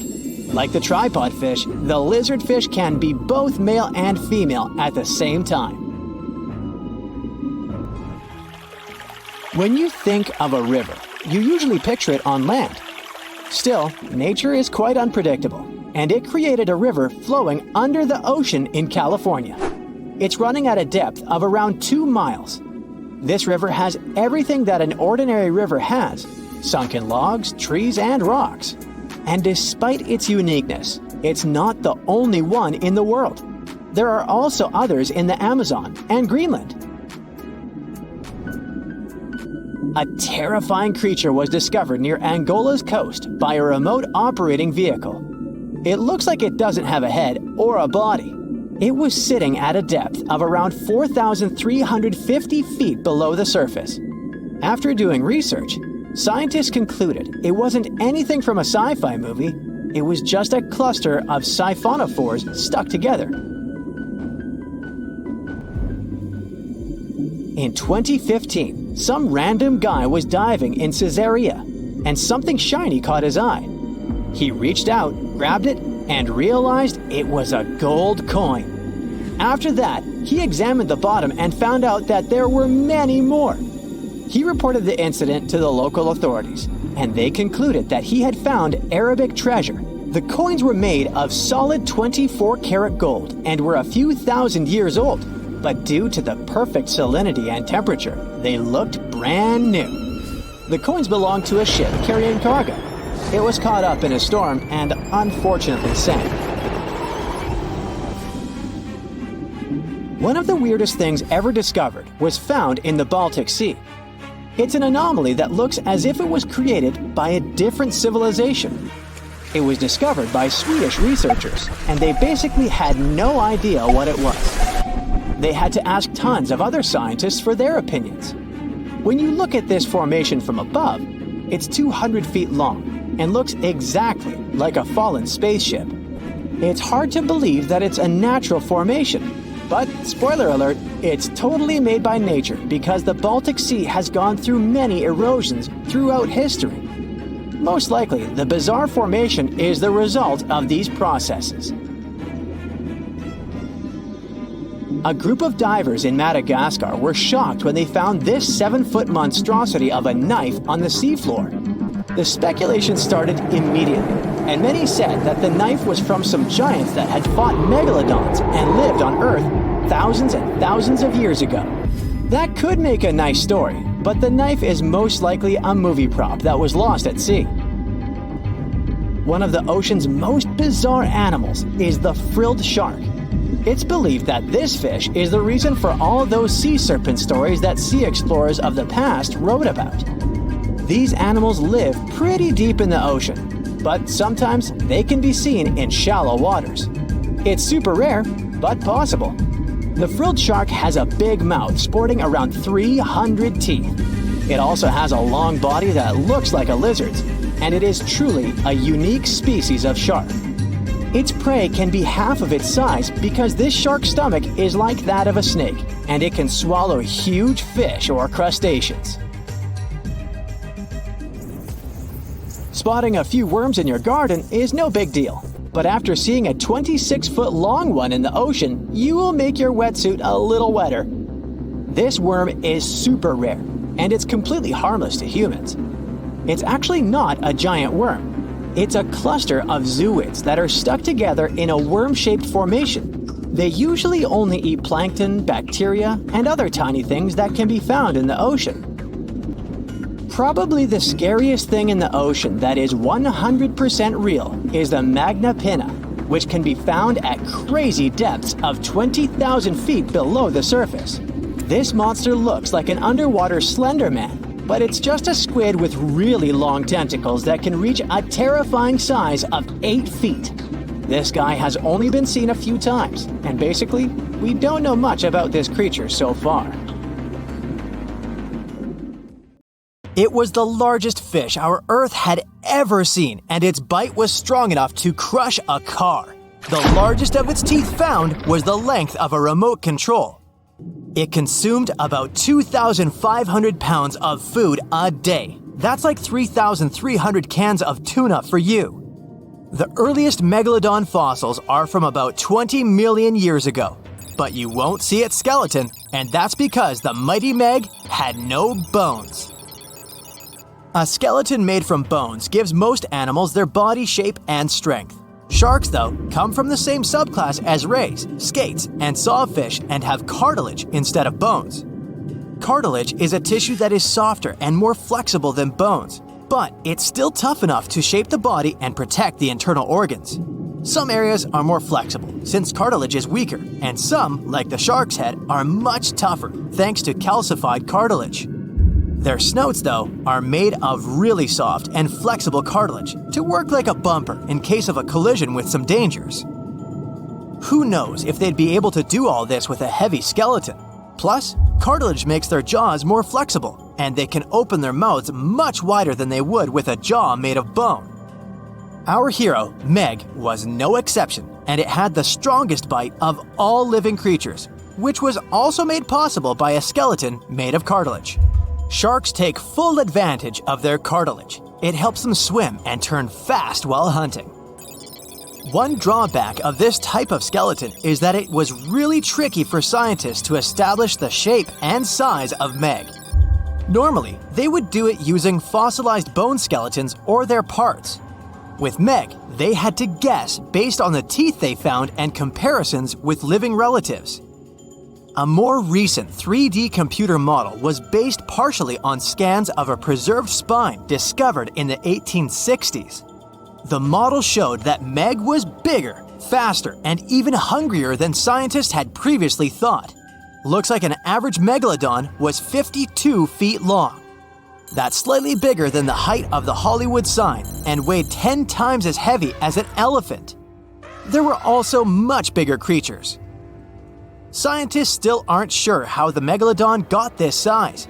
The fact that there were bigger and smaller Megs probably has to do with a little something called Bergmann's rule. It says that the temperature of the surrounding environment affects the animal's body size because they either need to conserve or shed heat. The Megalodons that reached cooler waters probably needed more body weight to make sure they survived in low temperatures. Those living in warmer waters had to be smaller to avoid burning up. If the researchers were correct in their calculations, it also means that Meg reached a cruising speed of over 3 miles per hour, which is much faster than other sharks.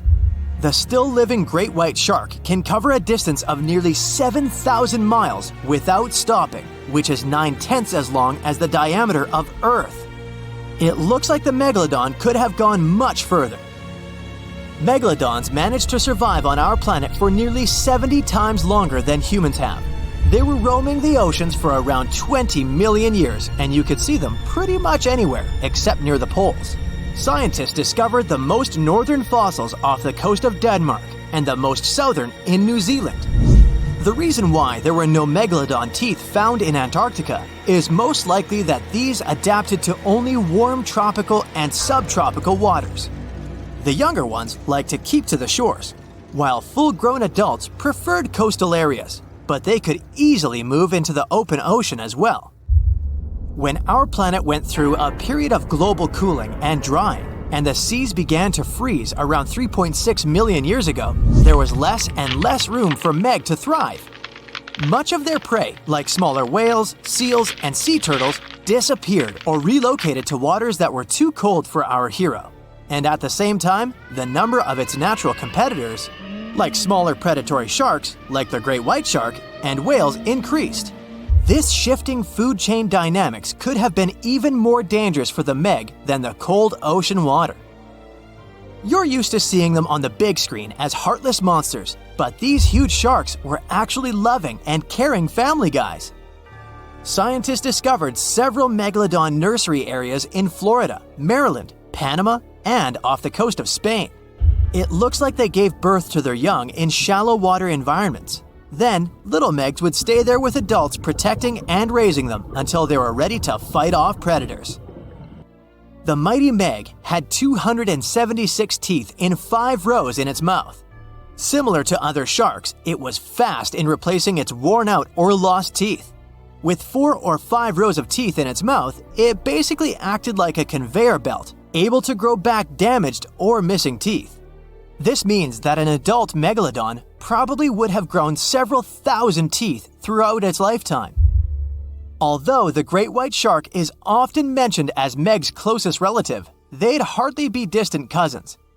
The ancestors of today's great white existed at the same time as the Meg, but they weren't best friends and even rivaled each other. The great white shark wouldn't win in a head-to-head fight with a Meg, but it was a better hunter using its smaller size and agility to snap up the giant's prey quickly. This only left the bigger fish and whales for the Meg, but its food supplies began to run out as the whales swam to the cooler new seas. Rather than a great white, the Megalodon is more like a modern bull shark. It had a short snout, a flat lower jaw, and huge pectoral fins to support its massive weight and size. We also speak of Meg as an extinct giant, but can we be 100% sure it isn't hiding somewhere as we speak?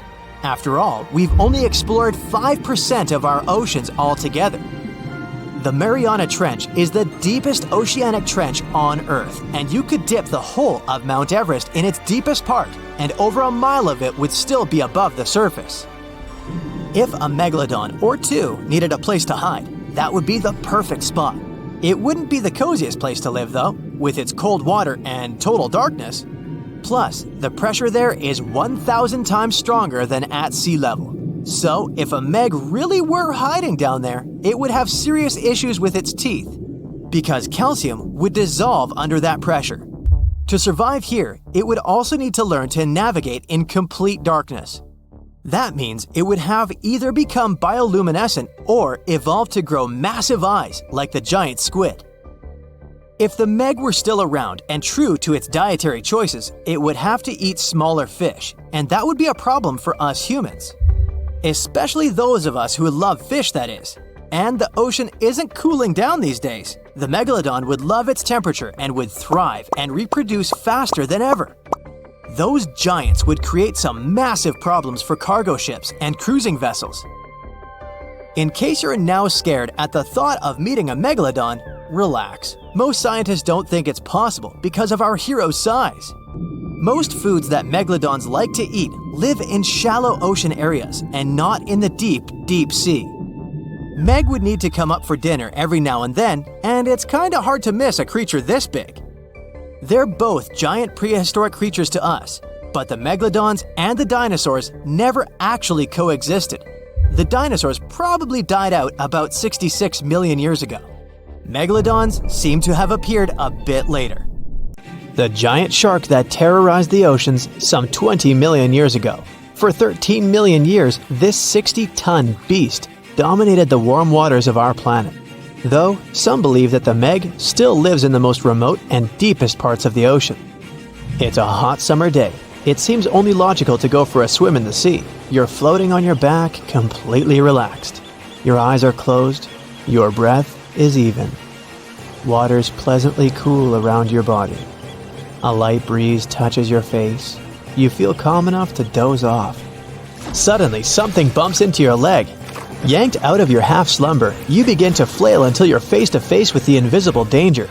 Luckily, all you spot is a couple of easily recognizable fins and cute smiley snouts. Phew, just dolphins. Guess you're lucky to meet them in the wild. These amazing creatures are so close, you can touch them. You've heard people say dolphins' skin feels rubbery, but to your mind, it's more like the inner part of a hard-boiled egg. One of the animals is so close to you that its salty smell fills your nostrils. You know, though, that dolphins don't have sweat glands. It means they don't sweat and are pretty much odorless. The smell you sense comes from the water they swim in. The largest and most ferocious predator to ever haunt the oceans, the Megalodon shark dominated the seas for centuries before coming extinct millions of years ago. However, scientists managed to discover very few remnants of the giant shark. Everything we know about the great beast we've learned thanks to fossils of its giant teeth, which are just about the size of the average human hand. A megalodon skeleton has never been discovered. Shark skeletons are made mostly of cartilage, meaning that they decompose quickly. Luckily, sharks continuously shed and regrow teeth throughout their lives. One shark can go through 40,000 teeth in a single lifetime. Scientists have managed to study different types of shark species based on their teeth alone. The Megalodon shark had around 276 teeth. When they fell out, those teeth landed in the seabed where they stayed for millions of years, fossilizing.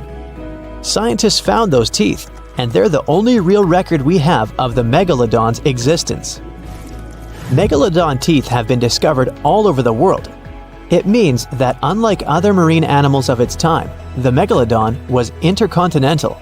Even today, most sharks and marine animals tend to stick to one sea or ocean. The Megalodon shark swam freely around the world, moving between tropical and subtropical waters. Megalodon teeth have been found in every continent apart from the freezing cold waters of Antarctica. When a megalodon makes a starring appearance in a movie or TV show, it's portrayed to look like a giant version of a great white shark. Scientists previously believed that the megalodon and the great white shark both descended from one common ancestor. Still, it's not true. In fact, it's more likely that the megalodon was the arch-enemy of the great white shark's ancestor, the broad-toothed mako shark. That means Megalodon wouldn't have looked so similar to the great white after all. In reality, the Megalodon would have a shorter nose than the great white, along with longer pectoral fins to give the giant shark a stockier and more threatening build.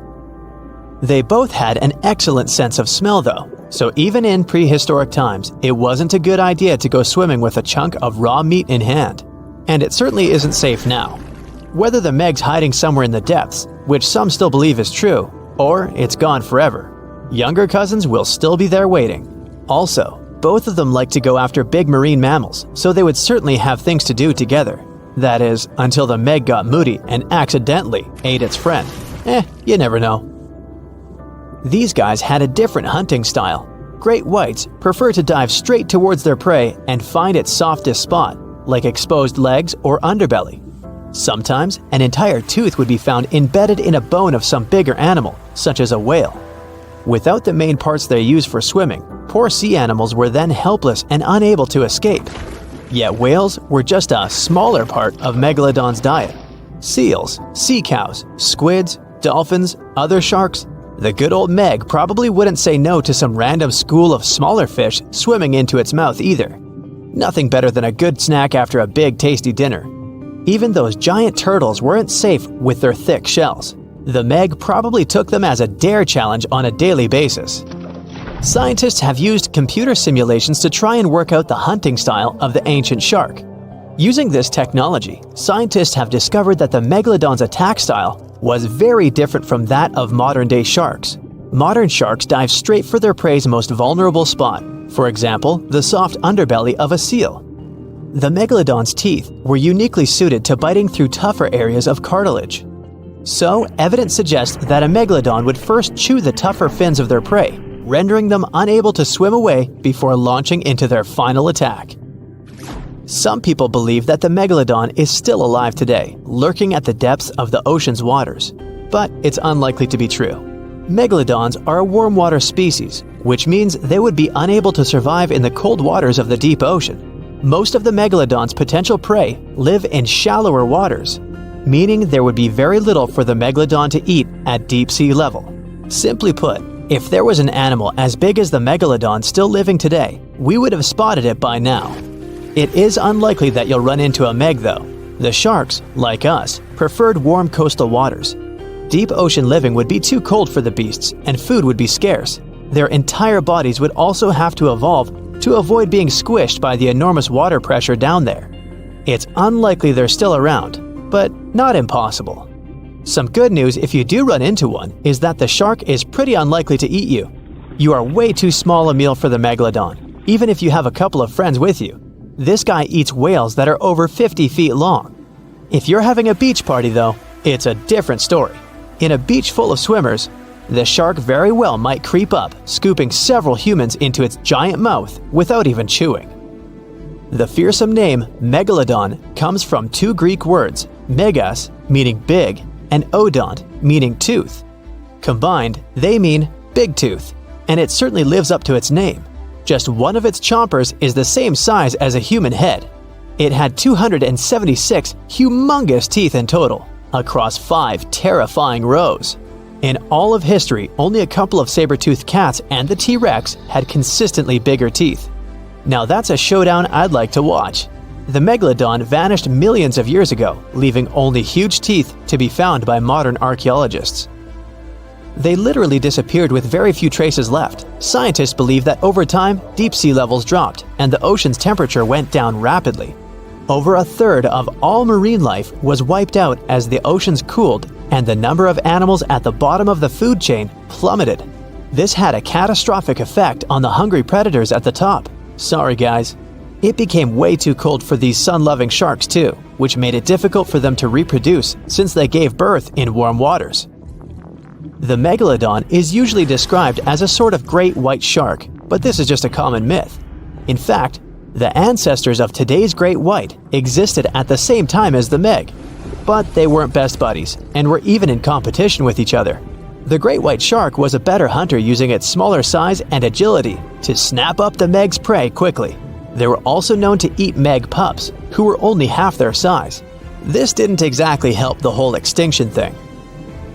While a great white was no match for an adult Meg in a head-to-head fight, they sure weren't scared of stealing their food. This only left the bigger fish and whales for the Meg, but its food supplies began to run out as whales swam to the cooler new seas. The whales adapted to prefer the colder temperatures, leaving our friend the Meg behind. The Megalodons either starved or were frozen into extinction by the Ice Age. Rather than a great white, the Megalodon is more like a modern bull shark. It had a short snout, a flat lower jaw, and huge pectoral fins to support its massive weight and size. As scary as they are, these sharks were actually caring family guys. Several Megalodon nursery areas have been discovered in Florida, Maryland, and Panama. They gave birth to their young in shallow water environments. We know this from discovering loads of tiny Megalodon teeth found in these areas. I wonder if they had nannies too. You are a marine biologist who is on a mission to explore organisms that live in the deeper and darker parts of the ocean. As you prepare to dive, your ship's object detection system starts beeping. Something within the water is approaching, and it's really fast, and it seems like it's a Megalodon! You try to take your oxygen tank and other diving equipment off to prepare for what's to come. But in the blink of an eye, the Megalodon attacks your ship, breaking it into 2 pieces like the Titanic. You fall into the cold waters of the ocean. You immediately try to swim back to the surface in a panic, but the Megalodon notices you. you know you're not fast enough to escape. As the Megalodon swims towards you, your survival instinct takes control. You curl your body to minimize its surface area and decrease your risk of injury. Then the Megalodon opens its 11-foot wide mouth. The force of the water pushes you against the back of its throat, which is wide enough to fit a small car. Fortunately, you are able to grab onto one of its 276 teeth as tightly as you can until its jaw slaps shut with a loud banging sound. Thanks to that, you don't immediately end up in its stomach. You are in its mouth, standing on its tongue, which is almost larger than a couch. With panic, you try to push your way out of its mouth, but its jaw muscles are extremely strong. You start waiting for it to open its mouth on its own so that you'll swim out. But when it finally does, the water pressure is so strong that it even pushes you further back from its throat. You try holding onto the roof of its mouth, but it is too slippery for you to get a grip on. So you finally end up in its stomach. It's so dark inside there. While your eyes slowly adjust, you start hearing its heart. There is still no oxygen, so you keep your diving gear on. Good thing you didn't get a chance to take it off before. However, if you were able to take your snorkel off, it would smell rotten due to the methane gases. You start looking around and see the stomach is full of the remains of the Megalodon's previous meals. There are skeletal remains of fish and sharks all around, and even other divers who weren't as lucky as you. Fortunately, the wetsuit you're wearing is super protective. You start feeling more pressure around you, which means the Megalodon started its descent deeper into the ocean. The rising panic causes your muscles to twitch. You start feeling extremely exhausted. That's why you need to do something now and do something fast if you want to make it out alive. You remember that your diving equipment includes an emergency knife. It's small, but it's really sharp. You take that out and try cutting through the Megalodon's skin. The Megalodon's swimming slowly gets weird as you continue trying to cut your way out. You can tell it doesn't want you inside itself anymore. So it finally barfs you out, making you the only survivor of a Megalodon attack. It was the largest fish our Earth had ever seen, and its bite was strong enough to crush a car. The largest of its teeth found was the length of a remote control. It consumed about 2,500 pounds of food a day. That's like 3,300 cans of tuna for you. The earliest Megalodon fossils are from about 20 million years ago, but you won't see its skeleton, and that's because the mighty Meg had no bones. A skeleton made from bones gives most animals their body shape and strength. Sharks, though, come from the same subclass as rays, skates, and sawfish and have cartilage instead of bones. Cartilage is a tissue that is softer and more flexible than bones, but it's still tough enough to shape the body and protect the internal organs.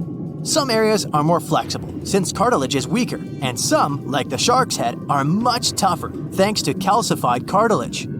Their snouts, though, are made of really soft and flexible cartilage to work like a bumper in case of a collision with some dangers. Who knows if they'd be able to do all this with a heavy skeleton? Plus, cartilage makes their jaws more flexible, and they can open their mouths much wider than they would with a jaw made of bone. Our hero, Meg, was no exception, and it had the strongest bite of all living creatures, which was also made possible by a skeleton made of cartilage. Sharks take full advantage of their cartilage. It helps them swim and turn fast while hunting. One drawback of this type of skeleton is that it was really tricky for scientists to establish the shape and size of Meg. Normally, they would do it using fossilized bone skeletons or their parts. With Meg, they had to guess based on the teeth they found and comparisons with living relatives. A more recent 3D computer model was based partially on scans of a preserved spine discovered in the 1860s. The model showed that Meg was bigger, faster, and even hungrier than scientists had previously thought. Looks like an average Megalodon was 52 feet long. That's slightly bigger than the height of the Hollywood sign and weighed 10 times as heavy as an elephant. There were also much bigger creatures. Scientists still aren't sure how the Megalodon got this size. The fact that there were bigger and smaller Megs probably has to do with a little something called Bergmann's rule. It says that the temperature of the surrounding environment affects the animal's body size because they either need to conserve or shed heat. The megalodons that reached cooler waters probably needed more body weight to make sure they survived in low temperatures. Those living in warmer waters had to be smaller to avoid burning up. If the researchers were correct in their calculations, it also means that Meg reached a cruising speed of over 3 miles per hour, which is much faster than other sharks. The still-living great white shark can cover a distance of nearly 7,000 miles without stopping, which is 9/10 as long as the diameter of Earth. It looks like the megalodon could have gone much further. Megalodons managed to survive on our planet for nearly 70 times longer than humans have. They were roaming the oceans for around 20 million years, and you could see them pretty much anywhere except near the poles. Scientists discovered the most northern fossils off the coast of Denmark and the most southern in New Zealand. The reason why there were no megalodon teeth found in Antarctica is most likely that these adapted to only warm tropical and subtropical waters. The younger ones like to keep to the shores, while full-grown adults preferred coastal areas, but they could easily move into the open ocean as well. When our planet went through a period of global cooling and drying, and the seas began to freeze around 3.6 million years ago, there was less and less room for Meg to thrive. Much of their prey, like smaller whales, seals, and sea turtles, disappeared or relocated to waters that were too cold for our hero. And at the same time, the number of its natural competitors, like smaller predatory sharks, like the great white shark, and whales increased. This shifting food chain dynamics could have been even more dangerous for the Meg than the cold ocean water. You're used to seeing them on the big screen as heartless monsters, but these huge sharks were actually loving and caring family guys. Scientists discovered several megalodon nursery areas in Florida, Maryland, Panama, and off the coast of Spain. It looks like they gave birth to their young in shallow water environments. Then, little Megs would stay there with adults protecting and raising them until they were ready to fight off predators. The mighty Meg had 276 teeth in 5 rows in its mouth. Similar to other sharks, it was fast in replacing its worn-out or lost teeth.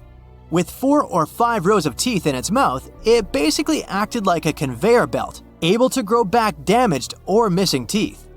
This means that an adult megalodon probably would have grown several thousand teeth throughout its lifetime. Although the great white shark is often mentioned as Meg's closest relative, they'd hardly be distant cousins. The ancestors of today's great white existed at the same time as the Meg, but they weren't best friends and even rivaled each other. The great white shark wouldn't win in a head-to-head fight with a Meg, but it was a better hunter using its smaller size and agility to snap up the giant's prey quickly. This only left the bigger fish and whales for the Meg, but its food supplies began to run out as the whales swam to the cooler new seas. Rather than a great white, the megalodon is more like a modern bull shark. It had a short snout, a flat lower jaw, and huge pectoral fins to support its massive weight and size.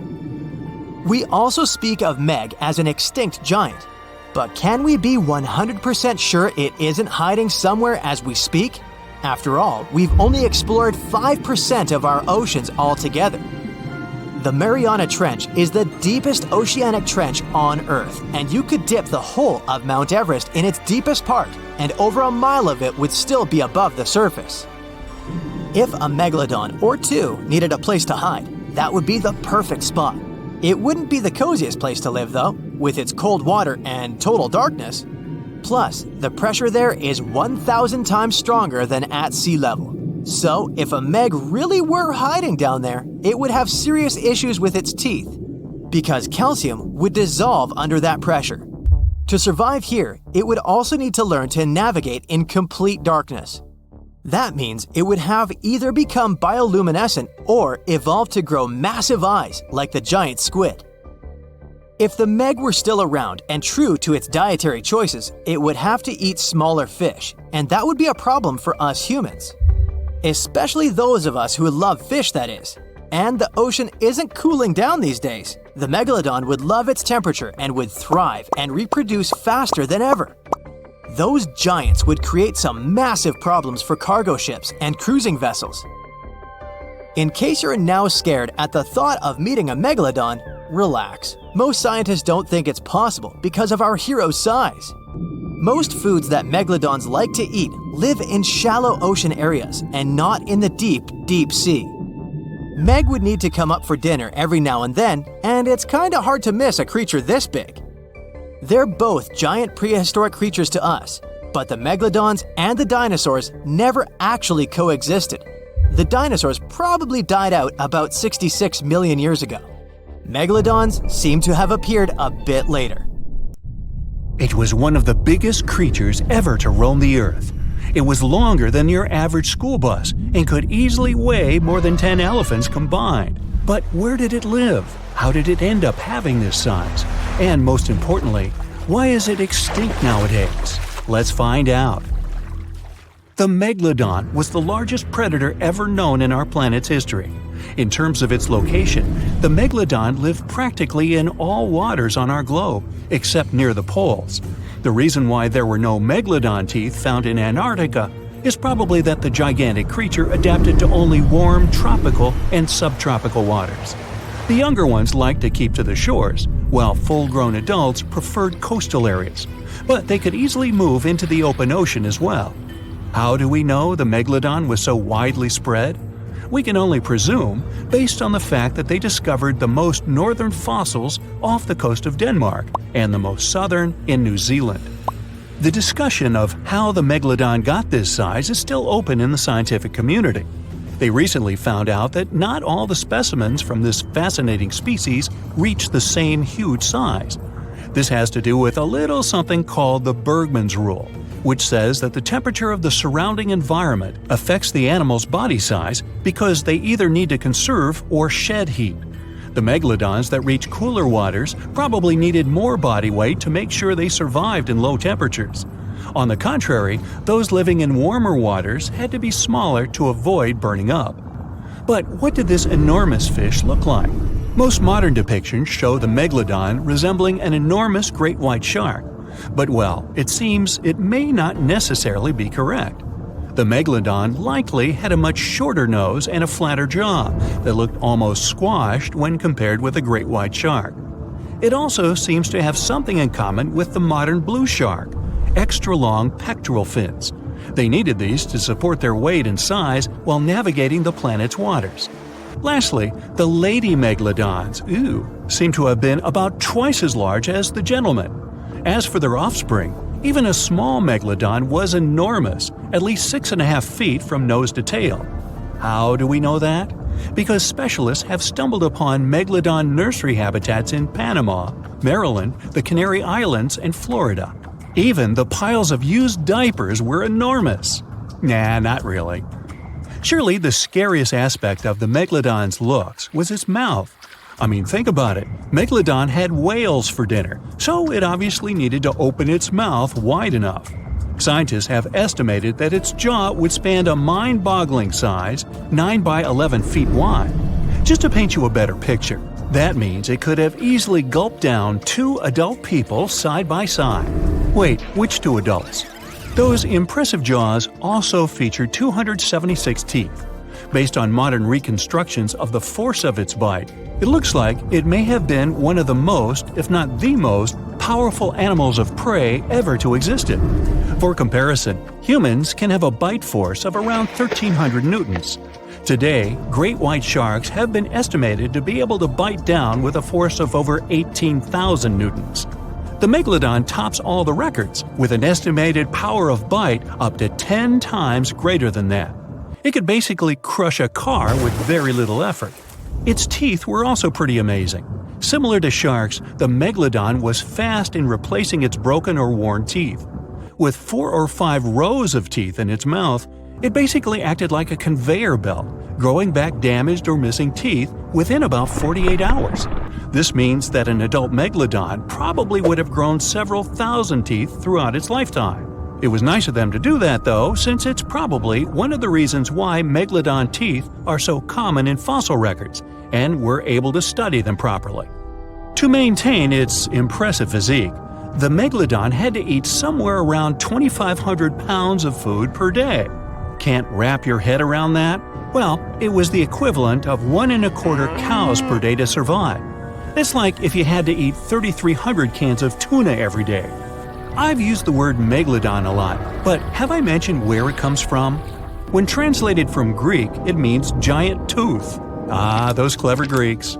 However, this giant shark's full scientific name is a bit more complicated, Carcharocles megalodon.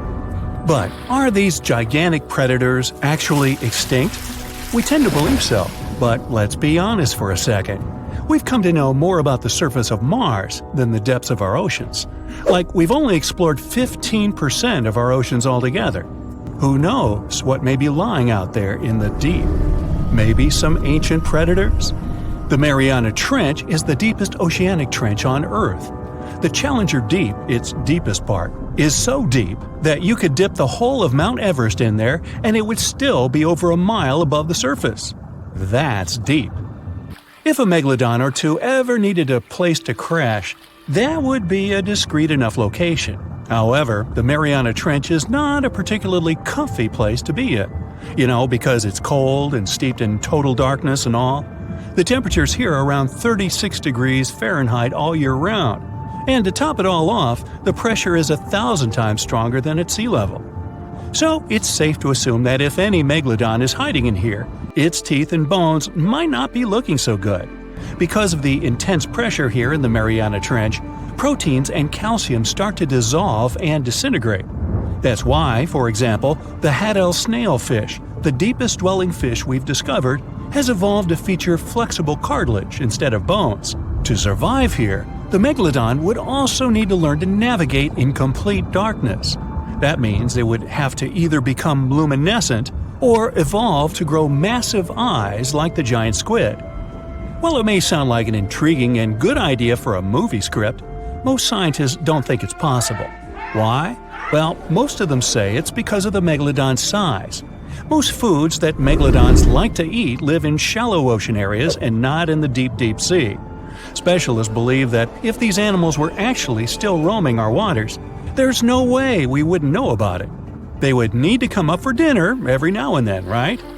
Their food is also the most likely cause of why the megalodon is not alive anymore.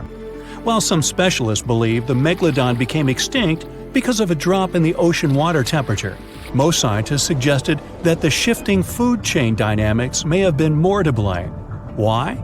Because at some point, there was less and less of its primary food source, baleen whales, and at the same time, the numbers of its natural competitors, like smaller predatory sharks like the great white shark and whales, increased. The megalodon did live on this planet a lot more than we did, and way back when we didn't even exist yet. They were here for nearly 70 times longer than we, modern humans, have, inhabiting the oceans for around 20 million years. Homo sapiens appeared around 300,000 years ago. The megalodon managed to survive for so long mostly because of its unbeatable size. I mean, they can make a meal out of almost everything in the sea at the time. We may think about both of them as prehistoric creatures, but the megalodons and the dinosaurs never coexisted on Earth. The dinosaurs probably died out about 66 million years ago. Megalodons seem to have appeared a bit later. That's because the oldest megalodon fossils we have yet discovered are from the Miocene epoch, which began 23 million years ago. So long, Meg. The giant shark that terrorized the oceans some 20 million years ago. For 13 million years, this 60-ton beast dominated the warm waters of our planet. Though, some believe that the Meg still lives in the most remote and deepest parts of the ocean. It's a hot summer day. It seems only logical to go for a swim in the sea. You're floating on your back, completely relaxed. Your eyes are closed. Your breath is even. Water's pleasantly cool around your body. A light breeze touches your face. You feel calm enough to doze off. Suddenly, something bumps into your leg. Yanked out of your half-slumber, you begin to flail until you're face to face with the invisible danger. Luckily, all you spot is a couple of easily recognizable fins and cute smiley snouts. Phew, just dolphins. Guess you're lucky to meet them in the wild. These amazing creatures are so close, you can touch them. You've heard people say dolphins' skin feels rubbery, but to your mind, It's more like the inner part of a hard-boiled egg. One of the animals is so close to you that its salty smell fills your nostrils. You know, though, that dolphins don't have sweat glands. It means they don't sweat and are pretty much odorless. The smell you sense comes from the water they swim in. The largest and most ferocious predator to ever haunt the oceans, the Megalodon shark dominated the seas for centuries before coming extinct millions of years ago. However, scientists managed to discover very few remnants of the giant shark. Everything we know about the great beast we've learned thanks to fossils of its giant teeth, which are just about the size of the average human hand. A Megalodon skeleton has never been discovered. Shark skeletons are made mostly of cartilage, meaning that they decompose quickly. Luckily, sharks continuously shed and regrow teeth throughout their lives. One shark can go through 40,000 teeth in a single lifetime. Scientists have managed to study different types of shark species based on their teeth alone. The Megalodon shark had around 276 teeth. When they fell out, those teeth landed in the seabed where they stayed for millions of years, fossilizing. Scientists found those teeth, and they're the only real record we have of the Megalodon's existence. Megalodon teeth have been discovered all over the world. It means that unlike other marine animals of its time, the Megalodon was intercontinental. Even today, most sharks and marine animals tend to stick to one sea or ocean. The Megalodon shark swam freely around the world, moving between tropical and subtropical waters. Megalodon teeth have been found in every continent apart from the freezing cold waters of Antarctica. When a Megalodon makes a starring appearance in a movie or TV show, it's portrayed to look like a giant version of a great white shark. Scientists previously believed that the Megalodon and the great white shark both descended from one common ancestor. Still, it's not true. In fact, it's more likely that the Megalodon was the arch-enemy of the great white shark's ancestor, the broad-toothed mako shark. That means Megalodon wouldn't have looked so similar to the great white after all. In reality, the Megalodon would have a shorter nose than the great white, along with longer pectoral fins to give the giant shark a stockier and more threatening build. They both had an excellent sense of smell though, so even in prehistoric times, it wasn't a good idea to go swimming with a chunk of raw meat in hand. And it certainly isn't safe now. Whether the Meg's hiding somewhere in the depths, which some still believe is true, or it's gone forever, younger cousins will still be there waiting. Also, both of them like to go after big marine mammals, so they would certainly have things to do together. That is, until the Meg got moody and accidentally ate its friend. You never know. These guys had a different hunting style. Great whites prefer to dive straight towards their prey and find its softest spot, like exposed legs or underbelly. Sometimes, an entire tooth would be found embedded in a bone of some bigger animal, such as a whale. Without the main parts they use for swimming, poor sea animals were then helpless and unable to escape. Yet whales were just a smaller part of Megalodon's diet. Seals, sea cows, squids, dolphins, other sharks. The good old Meg probably wouldn't say no to some random school of smaller fish swimming into its mouth either. Nothing better than a good snack after a big tasty dinner. Even those giant turtles weren't safe with their thick shells. The Meg probably took them as a dare challenge on a daily basis. Scientists have used computer simulations to try and work out the hunting style of the ancient shark. Using this technology, scientists have discovered that the Megalodon's attack style was very different from that of modern-day sharks. Modern sharks dive straight for their prey's most vulnerable spot, for example, the soft underbelly of a seal. The Megalodon's teeth were uniquely suited to biting through tougher areas of cartilage. So, evidence suggests that a Megalodon would first chew the tougher fins of their prey, rendering them unable to swim away before launching into their final attack. Some people believe that the Megalodon is still alive today, lurking at the depths of the ocean's waters.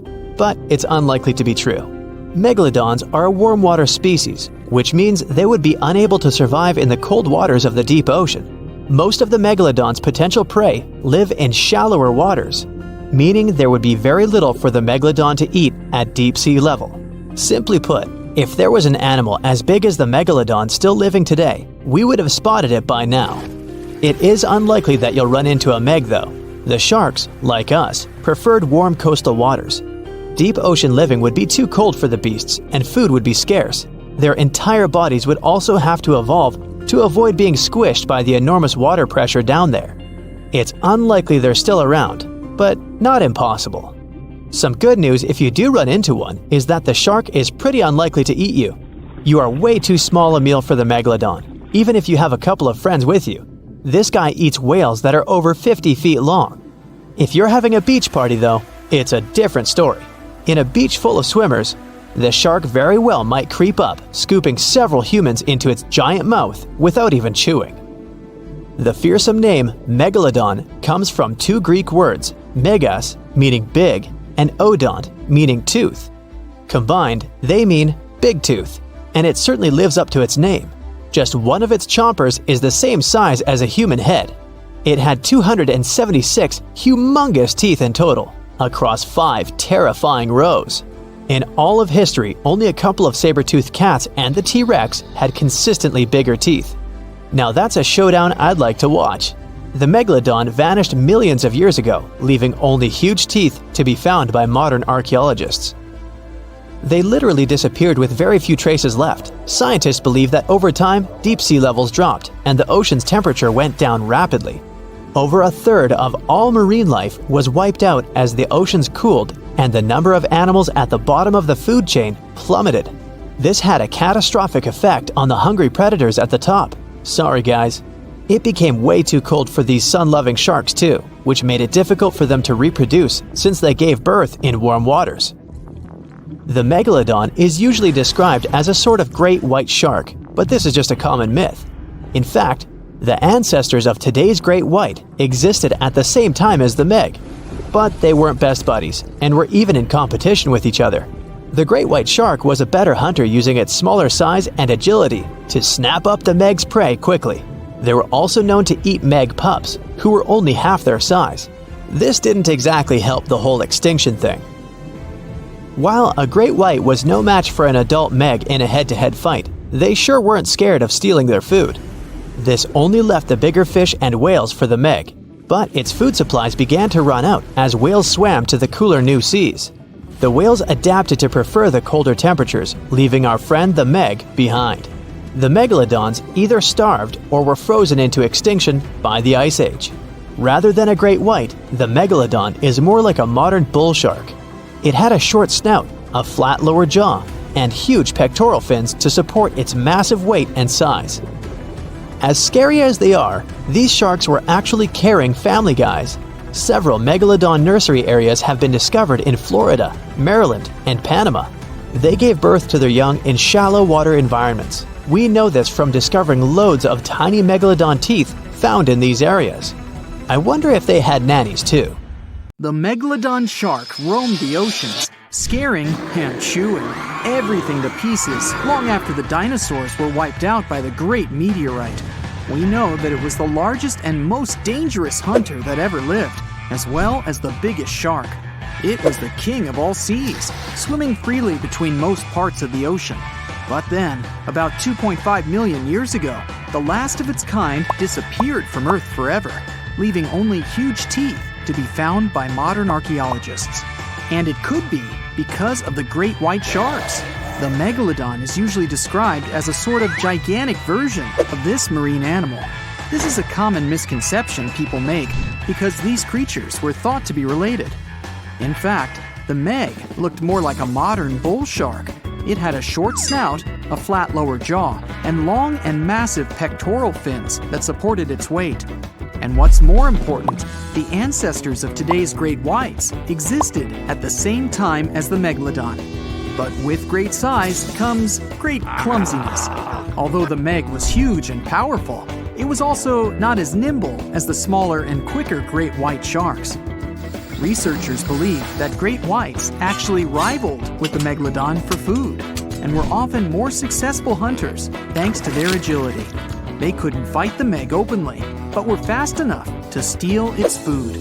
So, the only food left for the Megalodon were whales and equally big marine animals. Adult Megs could easily catch such beasts, but their offspring were much smaller and more vulnerable than their parents. Scientists believe other sharks could have used this to their advantage. While the Megalodon was still little, it often became a meal for great whites, bull, and tiger sharks. Even then, a great white shark could be almost 20 feet long, while a megalodon pup was typically twice as small. A pretty easy meal for a great white. But even if there had been no open confrontation between young megalodons and smaller adult sharks, meg pups wouldn't have been able to find food for themselves to grow to adulthood. The population of other sharks was growing, and they were rivaling with each other and the megs for food. The more great whites and other sharks there were, the less food remained for the young monster sharks. Eventually, they would have simply starved. As if this wasn't enough for the megalodon to cease to exist, their favorite big munch, the whales, began to adapt to changing conditions on Earth. The meg was a warmth-loving shark, and it was abundant in tropical and subtropical waters. When they first evolved, about 20 million years ago, the climate on the planet was much milder. Both land and seas were generally warmer, and so the meg could swim and eat wherever it pleased. As years went by, the climate went on changing though. It became extremely cold closer to the poles, and lots of marine animals and fish had to adapt to this temperature shift. But the megalodon didn't cope as well. It still loved warm waters, so it stayed where it felt comfortable, even if that area was shrinking. What it didn't realize was that whales were among those who became okay with the cold. The big marine mammals went further north, and Meg was left without a supper. Something exciting and kinda unexpected popped out among the rocks of the Ica Valley in Peru. The bones of a really old whale that lived almost 40 million years ago. At first, no one was really impressed because the bones they found were big and weirdly shaped, so people just thought they were looking at giant boulders. I mean, that's cool too, but things got way better when they realized those were the remains of a very large ancient animal that roamed along the coast of ancient Peru. Plus, it was probably the heaviest creature that ever lived. Sorry, blue whale, I know you worked hard to get to the top. The length of over 100 feet and weight of more than 200 tons brought you the status of the biggest animal on our planet. But it seems you've held the title long enough. Time to hand it over to our next candidate, and that one's really gigantic. This ocean beast was probably shorter than the blue whale, but heavier, with a weight that could be between 93 tons and 370 tons. If it's closer to the higher number, it'll make Prehistoric the biggest animal ever known to have lived on Earth. And it seems its weight was the result of having extremely thick, dense bones. You can see such bones today in manatees or some other early whales. Dense bones are a great tool for such marine mammals. This feature makes them heavy and allows them to stay submerged most of the time. But at the same time, if their body was too heavy, they would end up sinking all the time, and they would waste too much energy to move back up to the surface. So, to avoid sinking, marine mammals need to have enough lighter tissues, like muscles and fat, to help them float in the water without using too much energy. Now, scientists didn't have the whole skeleton, which makes it hard to tell how big the animal was. But they used the ratio of the heavy bones to the lighter tissues in other marine mammals to estimate the overall weight of this giant ancient whale. Experts found these fossils about 13 years ago and spent the next decade freeing the whale from the rock. Its anatomy and age showed this whale was a cousin of Basilosaurus, a whale that had a long snout full of sharp teeth, and a sleek body similar to that of an eel. Even if Prehistoric wasn't bigger than the blue whale, it was still a giant that ruled the ocean depths. Unlike modern whales, there's a possibility that this ancient fellow was a predator that liked to go after bigger prey. And this also changes how we see the history of whales. Scientists used to think these magnificent creatures became really big about 5 million years ago when they started eating lots of small creatures. But here's the proof that giant whales existed even before that. But it's still unclear how this whale managed to find enough food to sustain its enormous body. Plus, it's still hard to tell what exactly this ancient creature had on its menu. It was pretty large and not such a fast swimmer, so it's possible it searched for food in shallow waters. Then it probably ate crustaceans, clams, or some other small animals hiding in the sand. One theory says it was a scavenger, which basically means it munched on remains of everything that would come its way. It's not so unusual to find marine animals in deserts.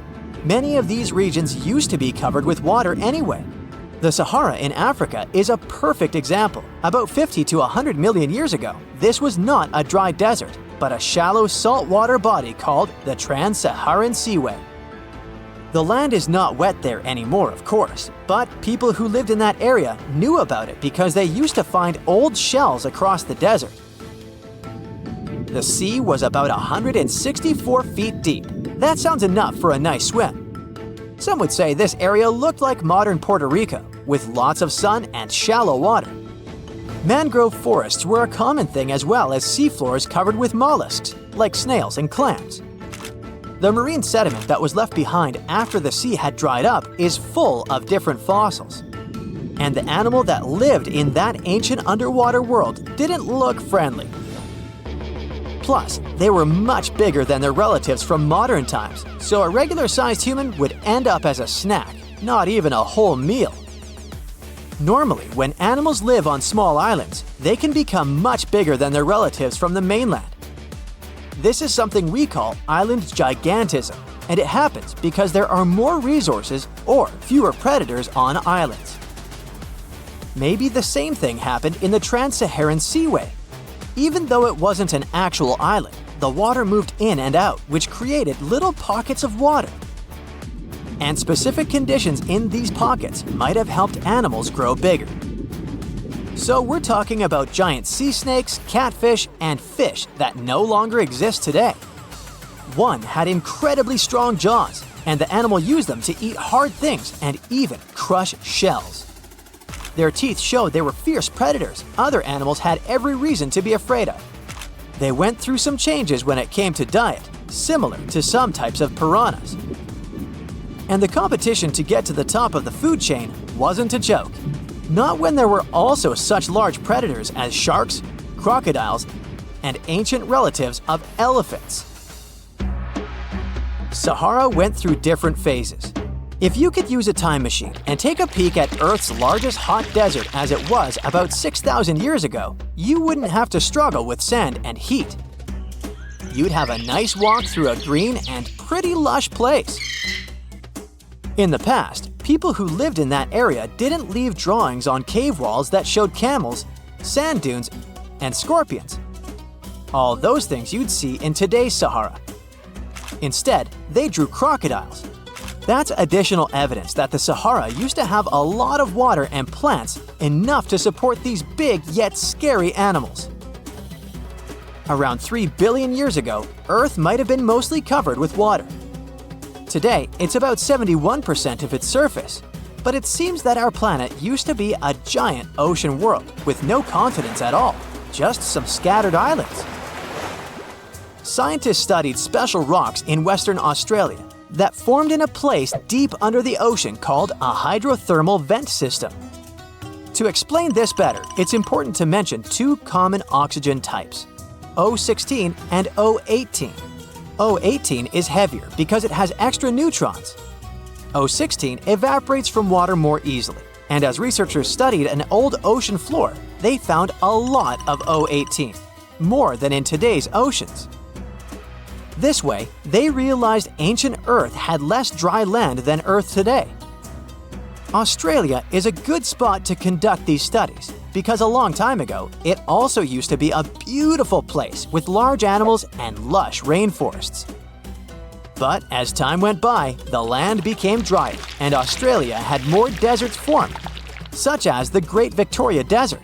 Rainforest remained only on the edges of the continent. What happens with deserts across the globe is called desertification. That's when land that used to be good for growing things turns into a desert or something similar. Our planet changes over time, together with its climate.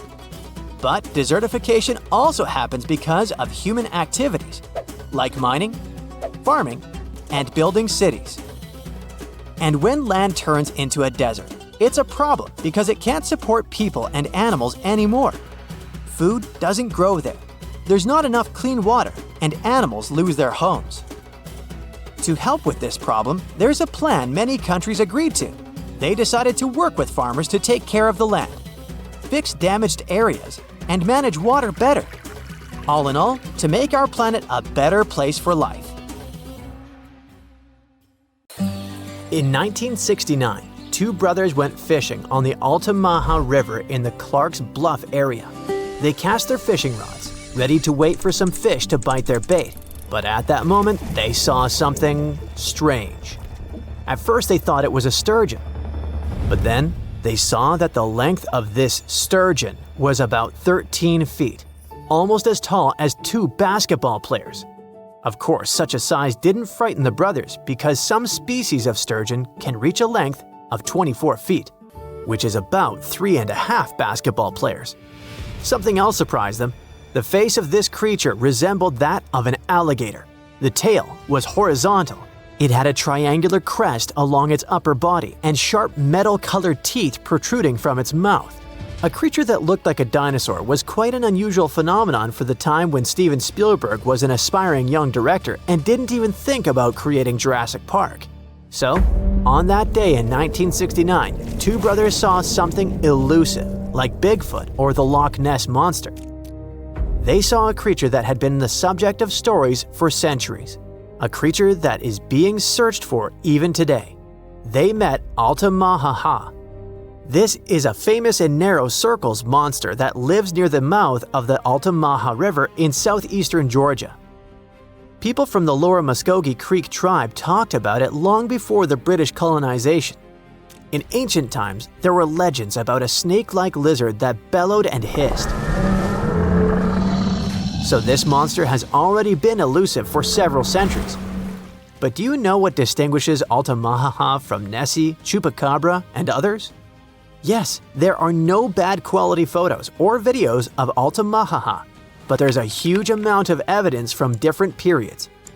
For the locals, Altamaha is so real that one artist created a detailed statue of this river beast. Of course, it's not accurate because it's based on eyewitness accounts. But you'll probably agree that it would be scary to see such a cute animal in the middle of the river while fishing. Almost all the stories are about a creature without hind limbs, but with front flippers, which swims like a dolphin, has a crocodile face, big eyes, and large, sharp teeth. It's gray or green with a whitish yellow belly and a bony crest on its crown. And most interestingly, people have seen this creature in different sizes. Of course, when you see an unknown dinosaur-like thing, you can exaggerate its size or estimate it incorrectly, which explains the difference in statements. But there's also a probability that Georgia is home to a big family of Altamaha. One of the first people to see this creature and report it to a local newspaper was Captain Delano. On his schooner Eagle, he was sailing near St. Simon's Island, below the mouth of the Altamaha River, when he saw a creature about 70 feet long, which is almost twice the size of a school bus. Its body was like a barrel, and its head was like that of an alligator. It's possible that the captain greatly exaggerated the size of the monster because of the excitement, but several other people who were with him in the boat confirmed his words. From that moment on, reports of the river monster began to appear more often. Someone saw it flashing along the river. Others saw how it behaved defensively towards people. And some people reported that Altamaha was just basking in the sun. Just imagine its displeasure. Not only fishers met Altamaha. In the 20s of the last century, lumberjacks were crossing the river and saw a huge snake-like monster. In 1935, a group of hunters saw a creature they called a giant snake. In the 1940s, Boy Scouts encountered a similar creature. And in the 1950s, two employees from Reidsville State Prison saw it. For so many years, people have been meeting it, and no one has ever managed to catch the monster. Perhaps it's smarter than it looks and always very careful. Maybe people are afraid to touch it. Perhaps they consider it a national treasure and protect it. But one day, there was a case when Altamaha almost fell into a trap. In the summer of 1980, 2 men saw a monster wallowing on a muddy shore. It seemed like it was stuck and trying to get out. The witnesses said that the rough, dark-skinned creature had finally left the shore, dived into the water, and disappeared. Later that year, another man said he had seen something similar. A snake-like large creature with 2 brown humps protruding from the water. It dived into the water and churned the surface, like a boat while moving. Other witnesses catching crabs described Altamahaha as the largest eel in the world.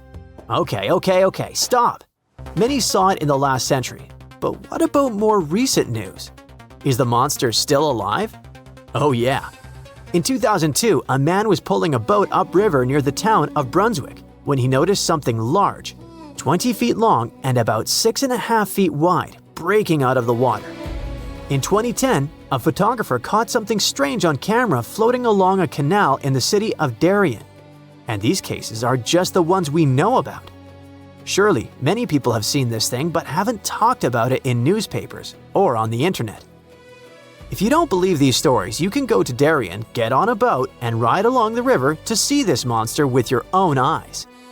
Yes, according to reports, this creature always tries to avoid people. It's very cautious, but all the same, you should not get too close to this water lizard twice the size of a school bus. Go to the Museum of Darien to take a photo of the Altamahaha statue. There are also souvenirs with the image of this monster. But let's assume that you or someone else managed not only to take a clear photo of the Altamahaha, but also catch it. What is the next course of action? What are you going to tell the world, and how will the world react to it? What will happen to the poor animal, surrounded by millions of flashes from reporters' cameras? Will people make a show out of it or send it to a lab?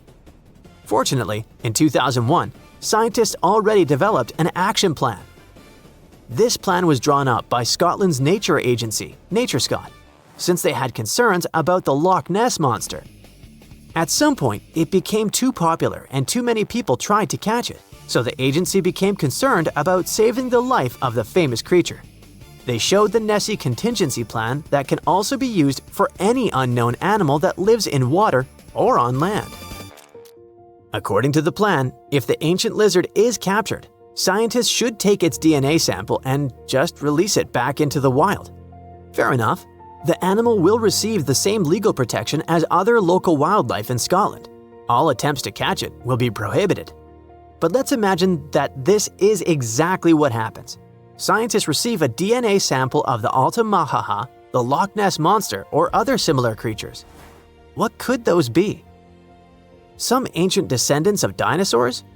For example, the plesiosaur looks like a distant relative of these monsters. It's huge and has a long neck and a toothy mouth. What if it managed to survive and reach the Altamaha River? Or it may be a completely new, unknown species that lives in deep freshwater. Some people who saw Altamahaha said that it had produced a hissing sound. What if it's some kind of ancient python or anaconda that moved from land to water and grew fins? In any case, it should not be ruled out that it may be some kind of eel or sturgeon. One day, someone saw it, was impressed, and told other people about it with great exaggeration. Everyone believed it and started spreading the story. What do you think?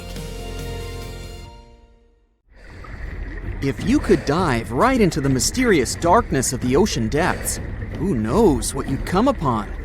Legends that are hundreds of years old mention some giant sea monsters hiding deep down below the ocean waves, like the Kraken, the Loch Ness Monster, the Hydra, Leviathan, and so many more.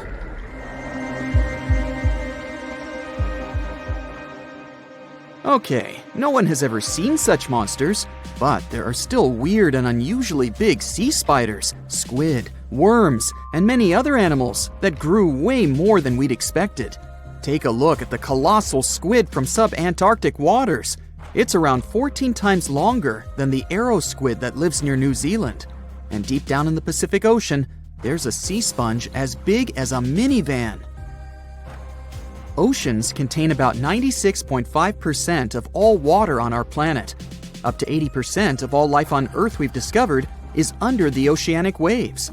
We haven't explored, mapped, or even seen more than 80% of the ocean. In fact, we've mapped Mars better than we have the ocean bottom.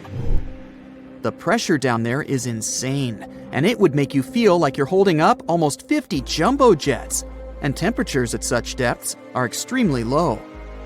Conditions deep below the oceanic surface are harsh, so creatures that live there need to adjust. That's why many of them grew very, very big to survive. Creatures that live in cold, dark depths are so big because of a phenomenon called deep-sea gigantism. The deeper you go below the oceanic surface, the less sunlight there is. That's why the temperatures drastically fall. The result of this is increased cell size and longer life of creatures. Also, these creatures don't have as much oxygen as the marine animals that live in shallower parts, and their food sources are minimal.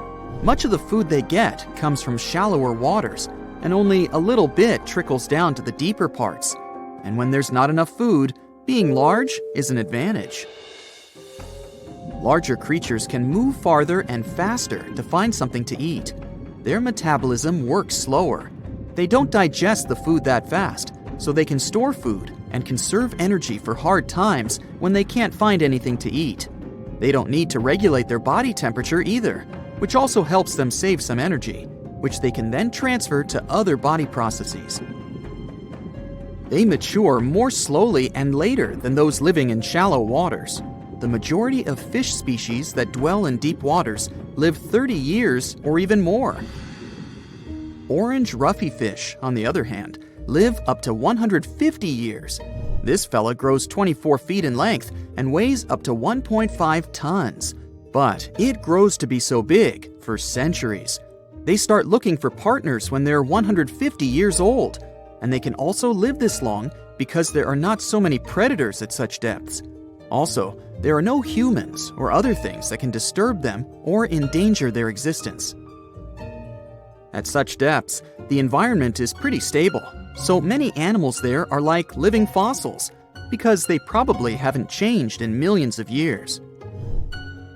The first 650 feet of the ocean's depth are considered to be the open ocean. The majority of the marine life we've discovered lives there, since that's the area the sun can still reach. And then, as you continue going deeper, you reach the twilight zone. It seems like nothing lives there. But at about 820 feet, you see a small oasis of ancient life blooming. For example, there are sea lilies, animals that have been living at such depths unchanged for millions of years. Coelacanths, another living fossil, have been living in the ocean for more than 360 million years. Hagfish haven't changed in a very long time either, for over 300 million years. This creature lives at depths of 5,500 feet. They evolved before the rest of the vertebrates, which is why this is the only living animal without jaws or a spine, even though it still has a skull. Deep-sea creatures can't survive in shallow waters. They've evolved to live in depths under bigger hydrostatic pressure. Humans and other organisms that have internal spaces filled with gas would end up crushed if we could go to such depths. That's why deep-sea divers always need to wear special dive suits designed for surroundings with higher pressure, even though they're not going that deep to the areas where these giants live.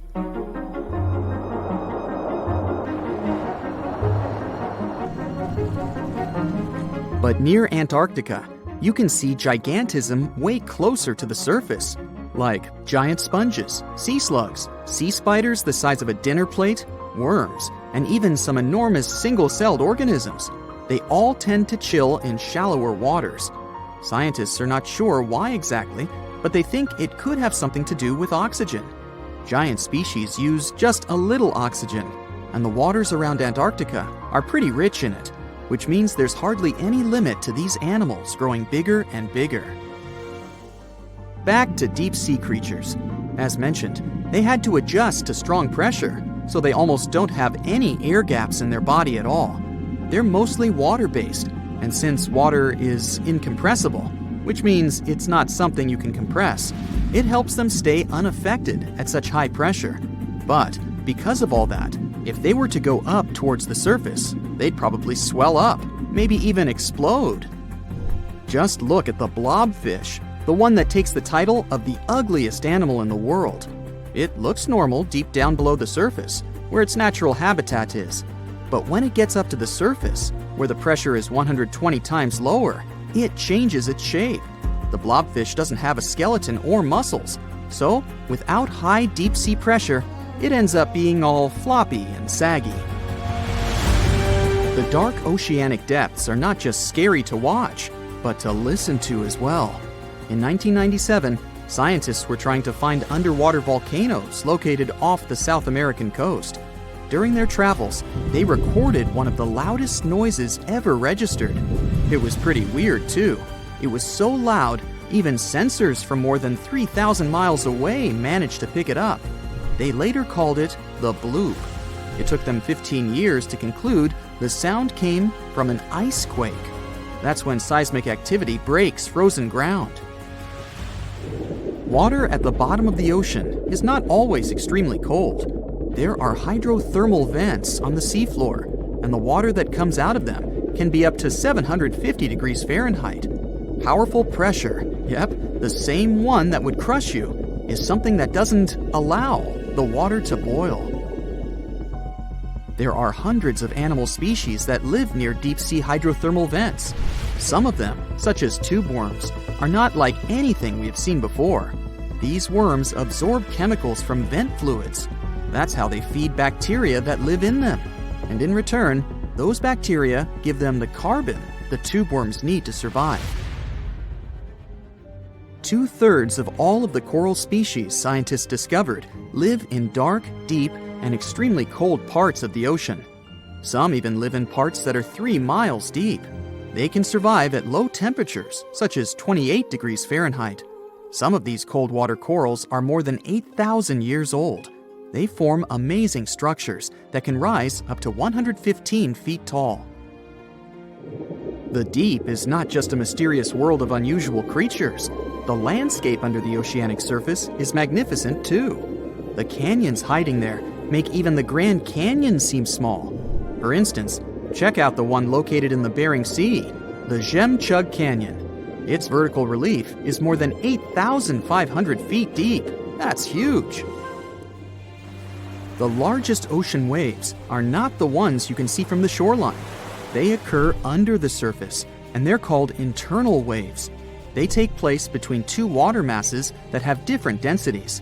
They travel at speeds of thousands of miles per hour and can be 650 feet tall. There is a place deep in the ocean where pressure is 1,000 times stronger than that we're used to at the surface. This force is enough to turn an unprotected human into dust instantly. Well, maybe more like mud. Anyway, that's why explorers need some serious preparation and equipment to survive in such extreme conditions down in the Mariana Trench. It is as wide as 20 national malls in Washington, D.C., and about 1/5 as long as the diameter of Earth. People who went all the way down describe it as a chilly, quiet, and very peaceful place. They saw a bright blanket of red and yellow rocky outcrops, and there was a whole variety of unique, small, translucent animals. The popular myth is that more people have gone to the moon than to this deepest place on Earth is not true, though. In total, 24 humans flew to the moon, and at least 27 brave souls dove down to the Mariana Trench. Most of them were explorers and not proper scientists. They just go there for the thrills and also to collect video evidence of different wildlife, geological formations, and human-made objects. Humans started traveling around space and into the ocean depths at around the same time. The first moon landing was in 1969, and the first person to go down the Challenger Deep, the deepest part of the Mariana Trench, did so in 1960. This unusual location got its name after the British ship HMS Challenger, which first located this massive drop in the ocean floor at the end of the 19th century. It would take 8 more decades before the first human went down to it. Explorers didn't manage to do it in a conventional submarine. They used a type of submersible called a bathyscaphe. The Swiss oceanographer Auguste Piccard designed his own in 1953. 7 years later, the submersible managed to do the impossible. It had reached a depth of nearly 36,000 feet. But what explorers saw was merely a fraction of the trench's full size. The fact that it is so huge of the Mariana Trench is just one of the reasons why it's mostly unexplored today. The absence of light is another major issue. Sunlight is incapable of reaching such profound depths, so the entire trench, from top to bottom, lies in absolute darkness. Because of such conditions, the ecosystem is a lot different than the shallower regions of the Pacific. This puts immense pressure on marine wildlife. Yeah, the pun is intended. Another reason why it's so challenging to survive there is the temperature. Water freezes at 32 degrees Fahrenheit. At the bottom of the Mariana Trench, the ocean is just a couple of degrees above freezing. One of the factors that hasn't let this area turn into a giant icicle is the fact that salt water has a slightly lower freezing point. The other reason is geothermal energy that warms the ground at the bottom of these just enough for it not to freeze. That's why submersibles need to have proper insulation to navigate these icy conditions.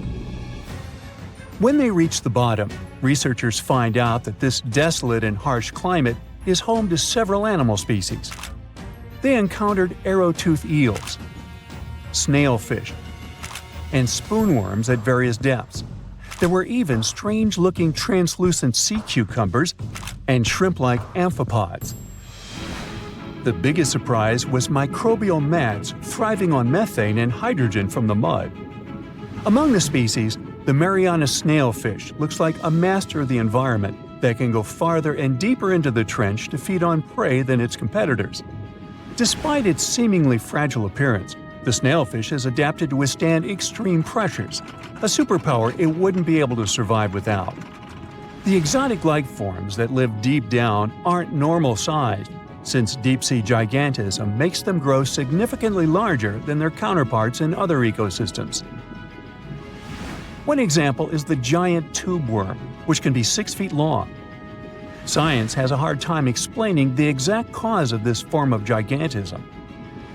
Thermal vents are just one of the possible explanations. All of these factors might help explain the huge time gap in researching the Mariana Trench. The first successful dive after the 1960 expedition came only in 2012. That's when the famous Canadian film director James Cameron went down in the Deep-Sea Challenger. Because few scientists have gone that deep before or after Cameron, there is no map of the deepest point on our planet. We know very little about the oceans that cover 2/3 of the Earth's surface. Researchers have mapped out only 5% of them so far. Science still has a lot to discover in the Mariana Trench and other unexplored places on our planet. The Amazon rainforest stands as the best example of the world's most unexplored regions.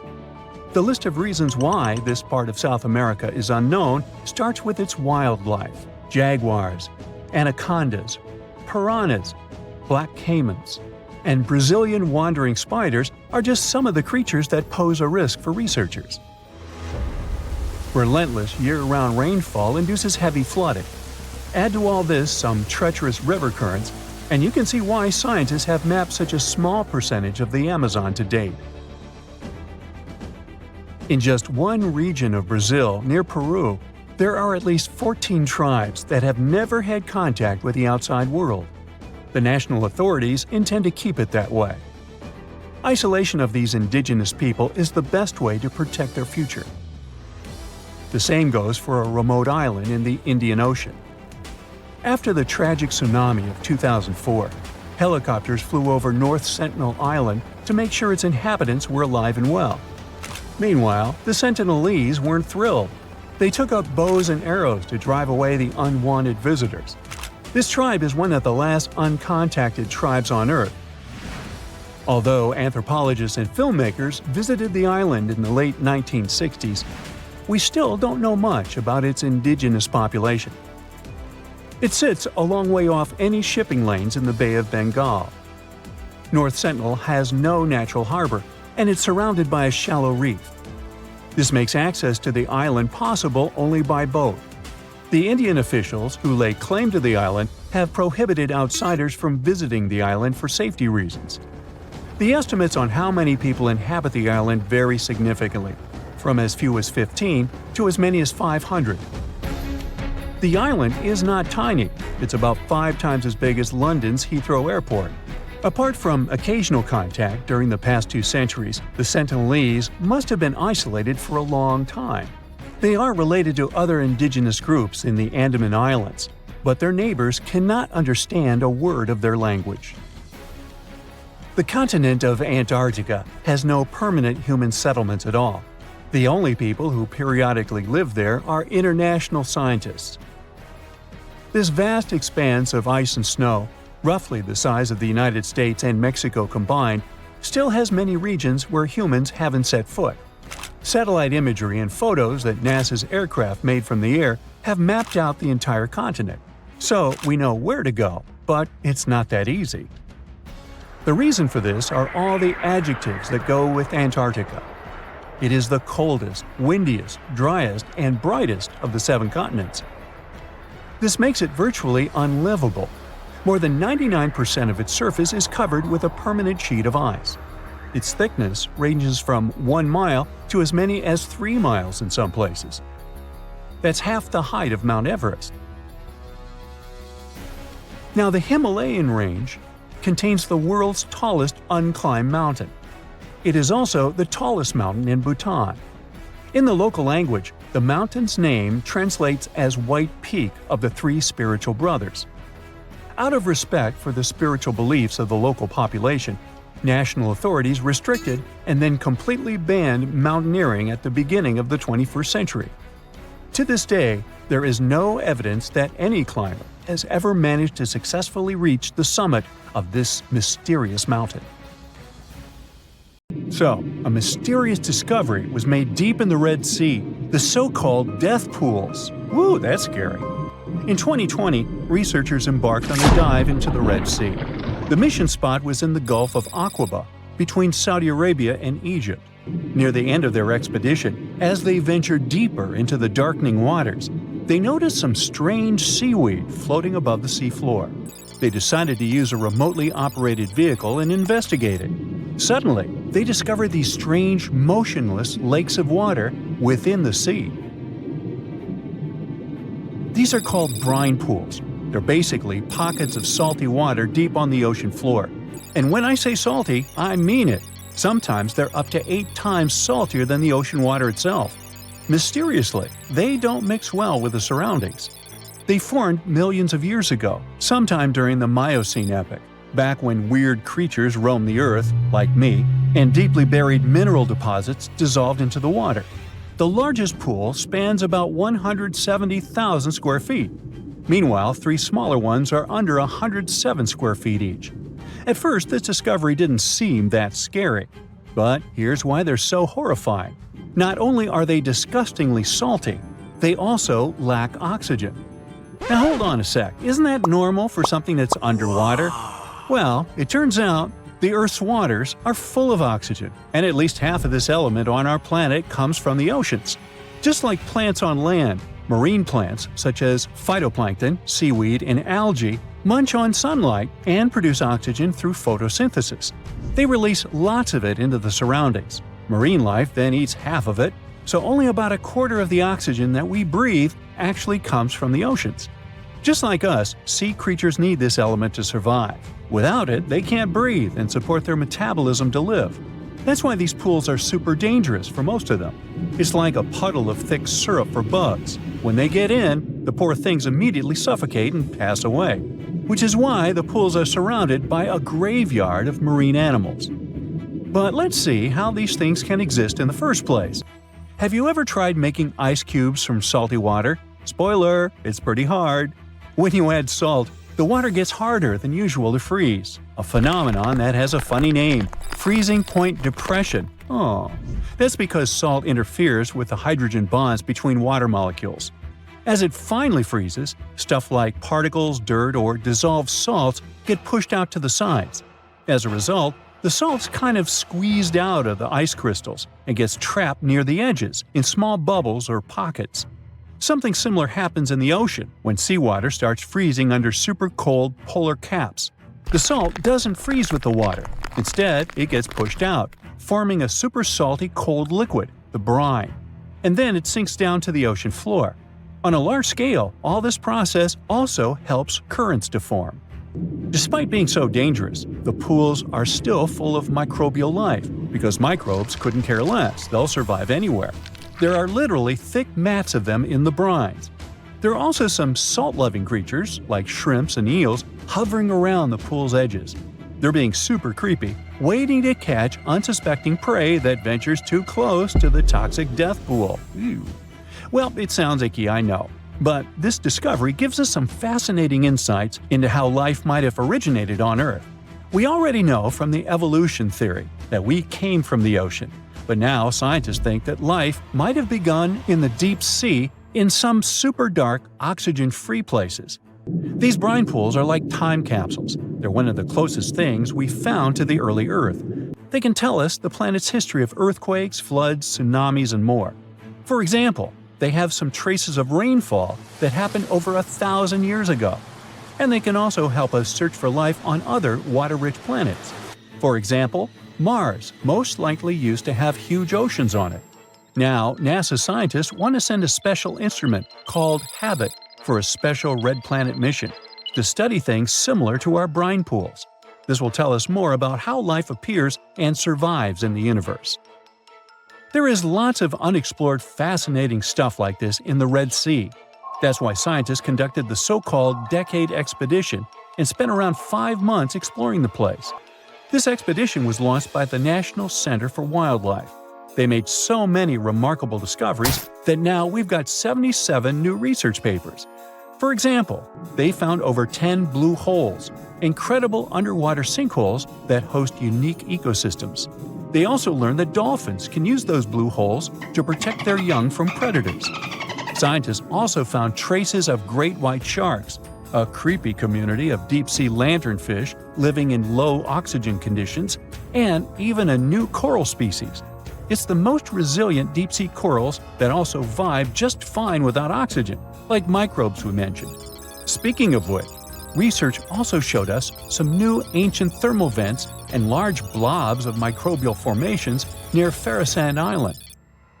Now, can you believe that with all that, we only explored 5% of the ocean? It's divided into several layers based on depth. Each layer becomes darker and more isolated from sunlight as we go deeper. The places that no sunlight can reach are terrifying. Now, the fun, cute layer with dolphins and turtles is called the epipelagic or sunlight zone. It's so tiny, but even this layer is about 650 feet deep. Then we have the mesopelagic or twilight zone. It's the layer of mysterious octopus, shark, and other loners, which extend to about 3,000 feet down. And then the horrors begin after this one. We encounter the bathypelagic or midnight zone. It extends to 13,000 feet below the surface, about a half of Everest above you. Here we have the famous poor blobfish, squids, and anglerfish. Below it is the abyssal zone. It extends to about 20,000 feet deep. Since there's not much sunlight or oxygen, as we mentioned, most creatures here are quite small, like tube worms and shrimp. The darkness continues until we arrive at the scariest place of the planet, the place full of trenches formed by tectonic plate movements, the Hadal Zone. It's named after Hades, the deity of the underworld in Greek mythology. Just like Hades' realm is dark, remote, and guarded, the Hadal Zone is the deepest and most depressing part of the ocean. It starts at depths of around 20,000 feet and can go down to 36,000 feet and more. The famous Mariana Trench also belongs to this zone. Only 3 people in history have ever explored these depths in person, making it one of the least explored and most mysterious places on our planet. However, despite crazy high pressure, near freezing temperatures, and complete darkness, there are still things who manage to survive here. Guys like amphipods, which are critters who feed on dead material sinking from above, and the Hadal snailfish, which lives as deep as 27,000 feet. So scientists used to assume that if there's no sunlight, there wouldn't be that much oxygen around. But one day, a research team decided to measure the levels of oxygen in one of those deep zones. Surprisingly, the levels were super high. They checked the equipment thinking that it was malfunctioning, but nope, all the sensors showed the same thing. Turns out the oxygen was somehow generated by rocks. These small potato-sized rocks on the seafloor are called polymetallic nodules. They're rich in metals like copper, nickel, and cobalt, and they're basically like small batteries. When you put a battery in salt water, it can produce bubbles of gas, a process called electrolysis. In the same way, these rocks create tiny electric currents, which are powerful enough to produce the same gases, splitting water molecules into hydrogen and oxygen. It's the first time we saw oxygen being produced by some non-living minerals. This is what scientists now call dark oxygen. It turned out that about half of large marine species, or megafauna, were living just on dark oxygen alone. All these discoveries are reshaping our understanding of where and how life could evolve. It means that we might be able to find life on other planets or satellites with low oxygen conditions, like Enceladus and Europa, the moons of Jupiter and Saturn, and they have large bodies of frozen water on them. Wow! That's it for today. So hey, if you pacified your curiosity, then give the video a like and share it with your friends. Or if you want more, just click on these videos and stay on the bright side.